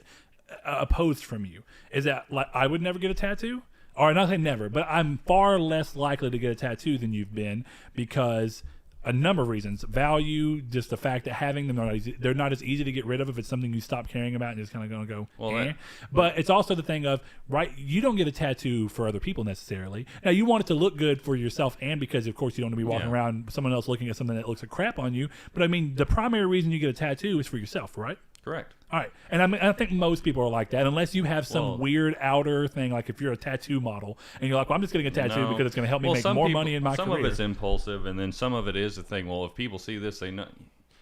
And which I got in this conversation at work the other day because some guy, saw my leg and he's like, "Oh, what does that represent?" I go, "Oh, not shit." Yeah. I was like, one of my friends was learning how to tattoo. I let him do it. That's my favorite kind of tattoos stories, honestly. Well, that's my whole just thing. going in and getting something you want without having to, like a. Well, I told him, and I've had this conversation with Brett a little bit too, is that what? I said pull back a little bit. You were blocking Saul's face. We're going to figure something out. I think mic arms are going to be the fix. Okay. We'll get that figured out. But anyway, what I was saying is I think people give the excuse that something a tattoo has meaning just to justify this represents how I felt that. Man, you wanted a tattoo. Yeah, it shouldn't be that you wanted the gratification of, it is, it gives you, it's a stimulation again, tattoo. It's exciting, it's fun, it is addicting. I mean, you shouldn't have to jump through loops to justify it to other people. Be like, well, why'd you get the narwhal? Like me. Well, what does that mean? He has boxing gloves. It's fucking cool. It's also, I like narwhals. Yeah. There's a reason that this is called Nartec. We were all stupidly obsessed with narwhals. Also because me and Blaze are very obsessive people. I think that's one of the weird things that makes our friendship work to an odd extent. But I still want to get the narwhal tattoo. That's like the galaxy inside of them. Like it's an outline of a narwhal with a galaxy. Yeah. I want that. If that's what you want, I'm still kind of sad that they've kind of been blowing up here lately. Seems like because before it was like because even at Leadville, I thought those were fake creatures. I'm like, no, dude, that's totally real. I'm not gonna lie. Until when we started talking about the channel, I thought they were fake creatures. Well, dude, then we started talking about names. I'm like, why were we? Brett thought seahorses were make believe. You're a dumbass. No, this was like 10 years ago. This has been a long time ago. I was like, bro, you could say this was 20 years ago, and that barely makes it excusable. I mean, that's fine, dude. I don't care. I mean, that's you never watched like documentaries like in school or whatever and seen seahorses? Nope. Really? Yep. Never saw. If you saw a picture of one, and literally, you never heard of I one, only you'd be ever like, seen them in a cartoon. It looks like something out of fucking. It's a sea dragon. It poops out babies. And Pokemon did not help. Pokemon did not help at all. In my mind, I was like, okay, yeah, this is a mythical creature that they've decided to make something out of. Wasn't all Gen 1 like designed against like real things though? Yes, but I didn't. Well, no, not necessarily. Because what the hell is Tangela? An ivy bush. Huh? An ivy bush. Why would it be ivy if he's like tentacles? It's a Tangela. It's he's a bush. I mean, I guess it looks like tangle he has hair. of like What's vines. Jinx? Blackface. What's Porygon? Porygon is computer data. Yeah, I was gonna say that's like okay, but what I mean is come on, bro. But computer data is not a physical thing you see out in the wild. It's a 3D render. So, but you get what I'm saying? But it's like there are things they're that exist. digital creatures that go into. Don't get me wrong. I'm an idiot. They exist. I get that. But my point is that that's just you never know. But yeah, narwhals are not. It's not surprising to me when people go, "Those are real," and I like to give them stupid other things. Like, did you know that the horn is one of their teeth? Yeah, that's all. Like what? A tooth? How did it become a horn? That's the mystery. That's what makes them mythical. Do you know that they very rambly? Yeah, it's okay. Well, that's a podcast. Rambly to know us. I hope they enjoy it because this is pretty much what every episode's going to be about. I'm not even going to buttercoat it. Like that's it. Buttercoat. I like to give my Pop-Tarts a good buttercoat. Who said that, Corey? Don't sugarcoat, buttercoat. Who said butter? Who coats their Pop-Tarts in butter? That's Family Guy, dude. No, I think somebody Corey. mentioned that. I think it was Corey. Yeah, Corey. Corey, let us know. Yeah, tell me why you do that and how you do that. Like, do you coat it in butter, then you put it in No, you put it in the toaster and you spread the butter on it after it's hot. Yeah, that would be. Or you don't eat Pop-Tarts because it's fucking chemicals that are. Oh, no, they're the best chemicals. It lives inside. I love Pop-Tarts. I guarantee you can leave one out in a safe. And it'll be there 20 years later. Calm down, Lauren. You sound like Lauren. Did you know that they leave the McDonald's? People who believe that stuff are McDonald's stupid. is fucking delicious, Lauren. So are Pop-Tarts. No, this is the funny part. It's that this was the thing. Smoking. You're so unhealthy. You drink soda and then you go and eat McDonald's. I went to a health store and they had a double cheeseburger from McDonald's that had sat out for 2 years and they lifted it up and there's not a single thing wrong with it. It looks just like it came out of the package. And then she turns around and then smokes like 3 packs of cigarettes at once and then smells like a chimney. Not trying to derail this. Went to the store and got one of those delicious Coke Zeros, right? Okay, yes. And I was like, Jess, you want a drink? She gets a drink. She starts reading. Then how she is. She reads the label. This has aspartame in it. She couldn't even pronounce it right. No, and I go, no, it has a Sparta U in it. Oh man, That's part of me. Man, And then I I'm not even going to say what I said after that because it just makes me sound mean. people kill me. Like everything nowadays causes cancer. The preservatives in Oh, no, McDonald's dude. hamburgers keeps them good for 2 weeks. Like just eat what you want to. Like No. maintain a healthy diet. Like don't get kidney stones or liver Well, disease. where do you think that shit comes from? Huh? Nothing. You said something about where bacon comes from? Where do you think that shit kidney comes stones from? Come from, and where I do you mean, think yeah, these if health you problems eat come McDonald's every single High- day for every high Think You're your body was processed food. designed to process acid. Don't get me wrong. I drink soda. There's nothing wrong with having a soda every now and then. But do you really think it's good for you? No. I'm not saying it's good anything for outside you. of probably. I'm just saying eat what you want to, like within healthy reason. Like Well, don't eat McDonald's. you can't say within You can't healthy say- reason because yeah. nothing's within Because healthy reason. God, dude, Oh no, you could eat one McDonald's meal a week and be fine. That's not gonna hurt. See, But, okay, you say that. But what do you eat the rest of the week? Food you make at home. What do you eat the rest of the week? Anything you I make. put, me I an put example. you pizza can make rolls in the oven. hamburgers at home. What do you make? Okay, but why would a hamburger? How's the meat handled? How's the bread handled? Is it bread processed? Shit, if I know it ain't bad. But- It's But bad, the it's bad thing, for what me. he's getting at is that's such a wild factor. Like you, Dude, nothing you can that have we eat- grass-fed beef, Well, that's or the you can pro- have that's- the that's the hockey problem, though, pucks, right? Is the that, like- meat-flavored hockey pucks they put in the freezer But that's the section. problem. How do you know? Oh, you don't? Oh, no, you, Well, that's the you don't. thing. You trust the label as much as you can, and then Right. and you just get with somebody and you So go, what's I the- feel like I trust this company. So say you trusted a company and then they come out 5 years later and it wasn't all it to be. What's the point of like worrying about it that much? Oh Like, no, it's just being mindful about what you're putting in your body. And again, it's the I'm intent. not your not intent saying going don't into be it. mindful. I'm I just know. saying like if you go and you eat a McDonald's hamburger every once in a while, you're not going to Yeah, die because the 2 week preservatives. This is in it. coming from people that literally just went and ate Wendy's and ice cream. But Well, Well, our I know, but point I being dislike is those that, kind of people that say yeah. like hypocrites like that Yeah. that do say like, oh, well, you don't know what you're putting in your body. Everything has cancer nowadays.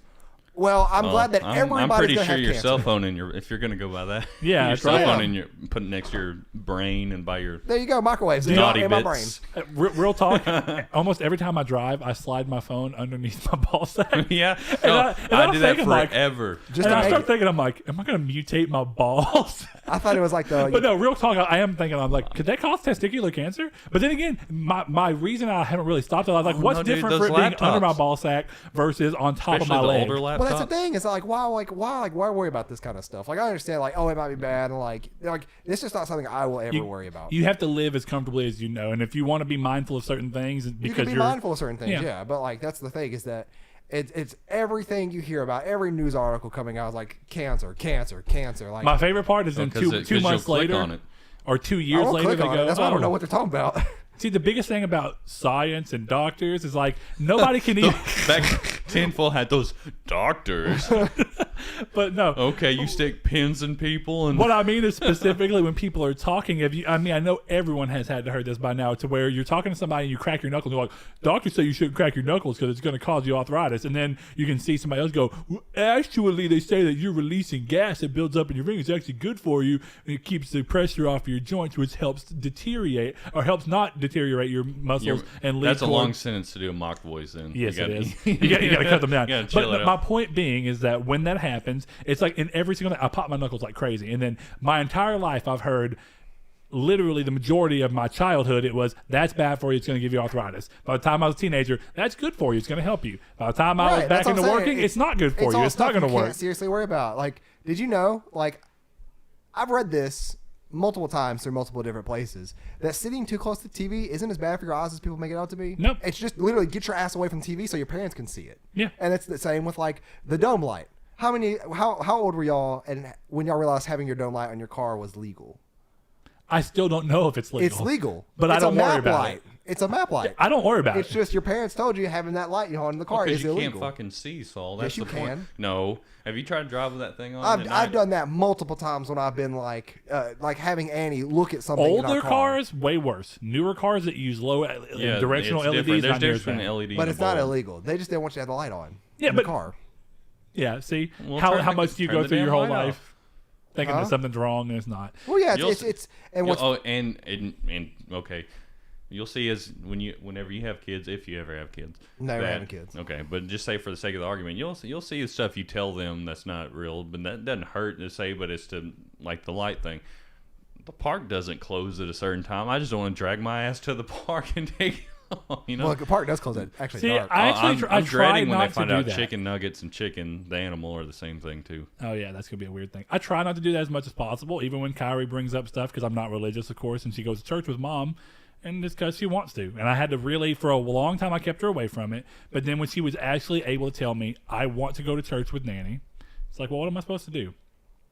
I don't believe necessarily that it's great for her to go there and be told these things that she's going to believe wholeheartedly because she's young, and that's just what happens when you're naive. Big jump. And it doesn't mean that it has to be wrong, but You're big going jump. from car lights to, well, this is why I don't know about But my church. point being is that, like, she said something the other day. It's like sometimes I just gotta not say anything. Like I don't try. Well, I try not to lie to her. So like another example is when we go to Chick-fil-A or when we drive by it. If she goes, "Can we go to Chick-fil-A?" I don't go, "No, Chick-fil-A's closed," unless it's Sunday or they are closed for some reason. Oh, well, yeah, no, But, that's know. different. I'm talking about stuff like the dome light.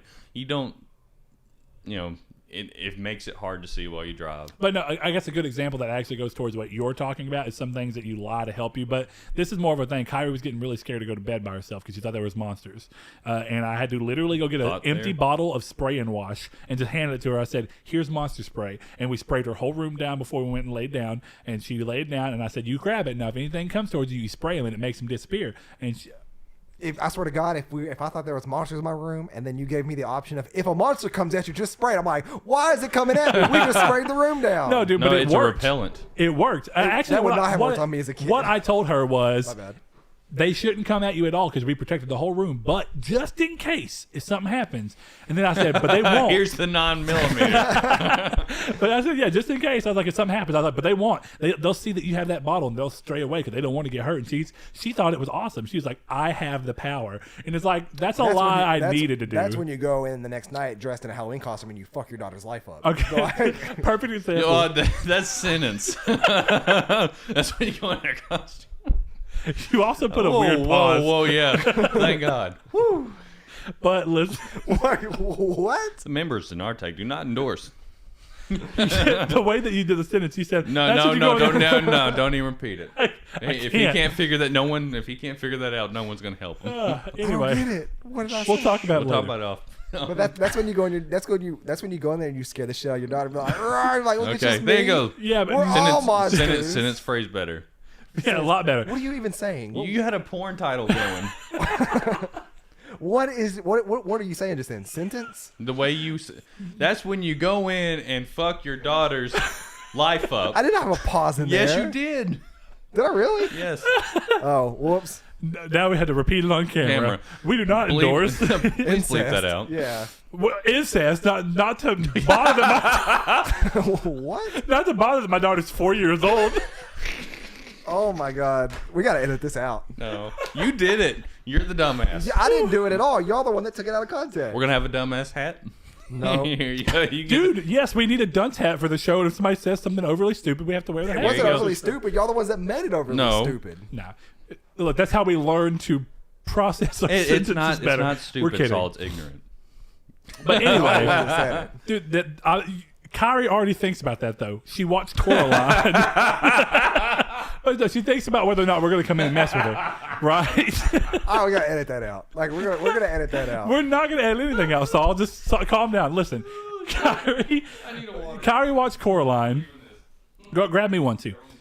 Kyrie watched Coraline because Billy, my stepdad, was watching her with Cadence. And Cadence is so young that she doesn't understand the point of Coraline, so it's not scary to her. I have a funny but story about Kyrie was Coraline. watching it, and she was watching it. And so Kyrie understands it, what's going on. She understands that Coraline is going and that she was being bad or whatever. Her parents weren't, and then she thought her parents didn't love her anymore, and that's what led to this thing. So then Right. Kyrie came home, and she was telling me all this crap. I didn't know that she had watched it. My mom was like, I told Billy not to let her watch it. Maybe she remembered when me and you were talking about it. I was like, I don't think so. She told me the whole plot of the movie.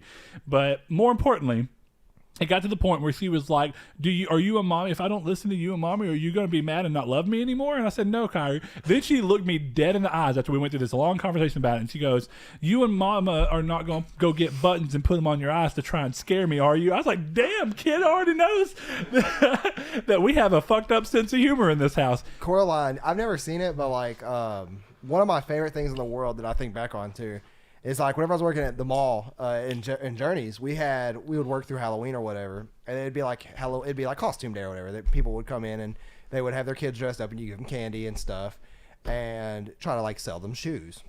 But there was a girl that walked by the store, and like you know how like every mall in the world they have glass panes that you see in through to see through the mall.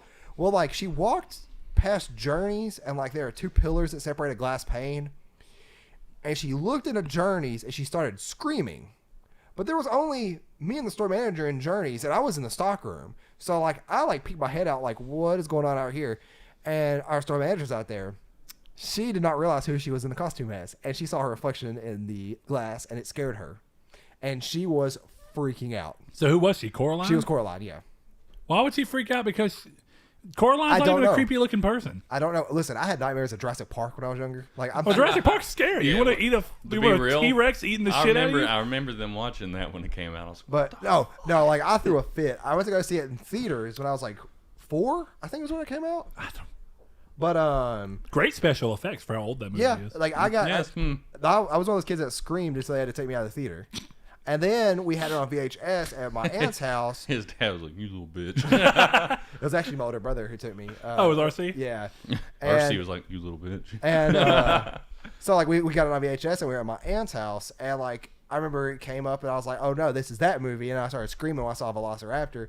And my aunt, she picked me up and was like carrying me back there to one of the back bedrooms. It was just dark, and it scared the hell out of me. And I was like, "No, you remember the Jeepers Creepers back in the day?" I loved that movie. I was a little older for that movie when it came out. That it didn't scare me as much, but that was a good movie. Like it did creep me out. The concept scared me. No, it creeped me out. Like the whole under church thing, like all the bodies stitched on the wall. Mm-hmm. Oh yeah. But that was in my my age range of like going to Blockbuster and trying to find horror movies and just renting them. And I rented based off of what the cover looked like. Yeah, I had a lot of like softcore pornos that way. Like that's what a lot of like late '90s to early 2000s horror movies were. And they let you rent softcore porn? Well, that was my parents. Like they didn't know either. I'm not saying the horror movie had so many sex scenes in it. It might as well have been softcore porn. No, they had softcore porn at Blockbuster. No, they did. That's what I'm saying. Yeah, there was a part. Yeah, there was a totally a woman's Pirates of the Caribbean movie they had when I worked there. That every now and then someone rent. It was always the younger that you nabbed whenever it closed, right? What? No. Oh, dude, that was Oh, yeah, I forgot you worked there. Yeah, you got to rent movies like the new movies. We'd get them like a week before the movie would release, and you can check them out. It was awesome. Probably a lot better than checking out at GameStop. They gave us tons of restrictions on that. It's like the game's in the back. Why can't I just get it? I'm going to buy it. It's my game. So as a GameStop person who checks out a game, it's a new game, right? Yeah. When they get it back, is it used? No, they sell it as new. And that's why you don't ever accept open games.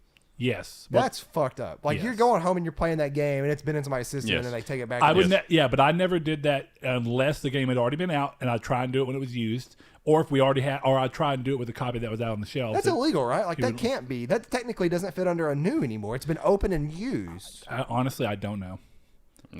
Because it's not even legal at that point. It's that even if it's like that, GameStop warrants it as if it were new. So that's what matters to the law. Because it's the display quote. Because usually that's what it is. It's open to They're copy. all displays at that point, right? No, because there's a copy that goes out with the disc taking out so that you can actually physically pick the case up and look at it. And then when you go to the back, you get the thing. And that's why they put that sticker around the thing to seal it. That's what GameStop denotes as new. So when they let us check a game out and then they do it and then they sell it again, then what happens is that they put that seal on it and they say, this is new. But if you take that sticker off, then you've opened the new game and is no longer able to be returned. That's not what denotes as new, though, right? No, it's absolutely... By GameStop's law, yes, but that's not law. That's policy. I mean, but by GameStop's policy, all it matters is, does GameStop consider it new if you have a problem? Well, no, but the thing is, isn't there consumer protection laws that say, like, this item has been used, it cannot be deemed as new? Hey, that's fraud. No, okay. No, it's not fraud. Go to a clothing store and you buy a pair of pants. That pair of pants could have been returned and worn already. Yes. I mean, but that's the thing, though, is like that's why you can't wash clothes when you take them back because they're not supposed to make it back on the rack, right? Yeah. That's the employee's fault. Mistakes like that happen. But when you run a business where you're selling new games and employees can take home and play these games. Yeah, but we agree with you. It's bullshit. We're just telling you what it was. Well, and I'm also telling you that as far as GameStop goes, it's not about law because as long as GameStop treats it as a new game still, even if it's been open, that's all that matters. Like, so are you saying that I could go to Walmart and take out a lawnmower and go mow a yard with it, clean it, and then treat it like a new item and it's a new item? No, it's a little differently. Did you mess it up? Is it dirty? Is it notable that it's been played? I mean, if I cleaned it real well, right, and everything? I mean, maybe. And you might get away with it, and then I might buy it and never know, and it would be nothing that's different. a pro of working at GameStop. Imagine if Walmart. Technically, you can do that. You can go to Walmart. You can go to Walmart, buy something, do that, and return it, and then somebody else will get it. They don't do that though. They don't put it back on the shelf unless they, of course, announce it as returned, damaged, defected, Or displayed. something. Yeah. But what happens in GameStop is that as far as it goes, because it's not like an item that has a warranty from the manufacturer, instead, anytime you buy a new game, it's warranted as a new game from the person that you sold it, or from the company that sold it to you. So in this spot, GameStop would come here, and what they would do, stupid. I get it, but this is why they do it. They sell you the game, and as long as you don't remove Just ruin Saul's day. as long as you don't remove that sticker, they'll let you return it as a new game and get your full money back. If you remove the sticker, but there's something wrong with the game, then you can bring it back up, and they'll give you another copy. But they don't do that for new, right? Yes, all of that works. So if I bought a new game, opened it up, took it home and played it, and didn't like it, what are my return options? No, you can't return it as that. Yeah, you are right on that thing. So you why can't do employees return it get as to new. do that? Because as far as GameStop's concerned, they know they're getting it back. But there has to be some kind of like consumer protection law against that, right? Like I'm not talking about GameStop policy. I'm talking about no, because we're not buying law. the game. That's the other thing. We're not buying the game. I'm It's not buying a bought. lawnmower I take home and use. I'm not buying a T-shirt I take home and use and wash for one night, and then bring it back if I worked at Walmart. And put But it back also, out there. those companies don't let you take clothes home just to wear and then come back. Right, and because they we'll know still sell that sounds illegal, doesn't it? But it's also Or because unethical? you're going to wear it. I mean, it's I don't know. You might be able to check games out from Walmart. I don't know if you work in the That just electronics sounds section. so unethical to take a game from GameStop and Me playing a game has no bearing on whether or not it will work. but As it long has as, a bearing on whether or not it's new. I mean, technically speaking, but as long as GameStop still warrants the game as new, But why are they allowed to warn a game as new that you've taken home, opened up, and played and brought back? because as long as when they resell it and they seal it and they sell it to somebody and says this is new, if the person gets home and there is something wrong with it, then GameStop says you can bring it back. We still, even though it was opened and technically used by an employee, we'll still act like it was new and that didn't happen, and we'll replace the game for you with a sealed copy if that's your request. And actually, you don't have to buy a copy that's been opened. If whenever you go to still buy the game, if bullshit. you see them putting a sticker on it, you can say, Imagine you I live don't 30 want that minutes away copy. from GameStop. You got home and you realized there was a nick on the inside of your brand new disc that the employee did. Now, the other People thing would is the leave discs are fingerprints, supposed to yeah. be checked in. They're supposed to be checked in, cleaned if there's anything wrong with them, if there's anything defective of And them. but this it's was supposed also to be. over in like 10. This is like 10 years ago. Now I think I'm sure they still do it though. I don't know. So it depends on. You can still check games out. But I think they have to be used. I think they may have changed That's it. what I'm saying. That, I don't know for sure. But anyway, that's your GameStop story for the day. Me and Blaze both worked at GameStop. Right. I'm surprised you never did, considering that most of your friends have worked there. Justin asked me to one time. Did It was he? when I worked at Journeys, and I didn't want 2 jobs, and I didn't want to leave Journeys and go work at GameStop because I'd make a little bit less money. Because I think you only said I did like 8 hours a week. Me and Blaze were living that 2-job life for a long while. No, I liked having like 20 hours and then having the rest of the week off. Yeah. Oh, trust me, me and Blaze like that too. Definitely when we were Playing really Skyrim. young, living in the country, out in the house. Yeah. Good times. But anyway, I think this is a good spot to end it. I don't feel like there's anything else coming that's, this is a good flows ended. Now, one thing I will say is that even though we're going to be teasing this on Friday, so we are going to put the teaser up for this coming Friday. We're recording on, what is this, the 20th or the 19th? What? I just keep thinking back to that. Oh, Lord. Anyway, if this is the 19th, so what we're going to do is we're going to tease the podcast on Friday, and patrons will go ahead and get the episode early on Monday. That's what we'll do for patron releases. You trying to pick my nose? yeah, I'm trying to there we go. Video people are going to just love this one. Well, it was also funny. Oh yeah, with me fidgeting with this thing the whole time. When I was talking whole about the fact that we episode. brought up incest porn earlier. Oh my god! No one brought that up, Saul. Yes, you we did. We were at Wendy's. So you subconsciously brought it up. No. I'm just He's talking turning about. First of all, that's not incest. That's stepbrother. I mean, yeah, I guess there's a fine line there. It's not. You're not married. There's no Oh my bad god! Oh blood. my god! Does incest have to be blood related? I Wait, hold hope on, that- if you're adopted- that's a good place to end it. Well, they sure did do a hard cut. All right. With that said, I guess this is the first episode of Dickish at Best. So And please come back for episode 2. let us know what you do and don't like about it, and we will. It's a learning we'll see. process. We're trying. Yeah, we're gonna get a little bit better at this. I hope. But Saul's also, not trying. This was fun. I don't care. Like I said, the biggest goal of this is just a reason for us to sit around and bullshit with each other.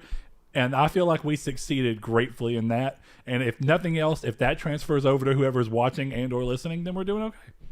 So, but with that said, it's time to move on to the patron backers. So we'll see you next episode. Thank you. Bye.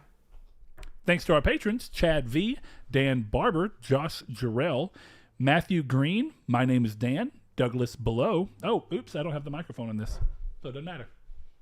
I'll just let it go for a little bit. Oh, yeah, because we were messing that up on China Square. Oh, oops, it's going. I see it right there. Okay, Sean Santarud, Eric McAllister, Matt Sycamore, Shadowist, Steven Salazar, The Stonard, Travis Below, Blake Popes, Eduardo Palomino, Stefan Swanlin, Coy Live, Philip LaGuerre, Corey Hickerson, Brian, Donovan Williams, Justin Rowe, William, also known as Digital Spooker, Derek Porter, Josh Ayers, and Thomas McKinnis. If you'd like to support us, you can do so by going to the link in the description below or patreon.com/Nartech. Thank you.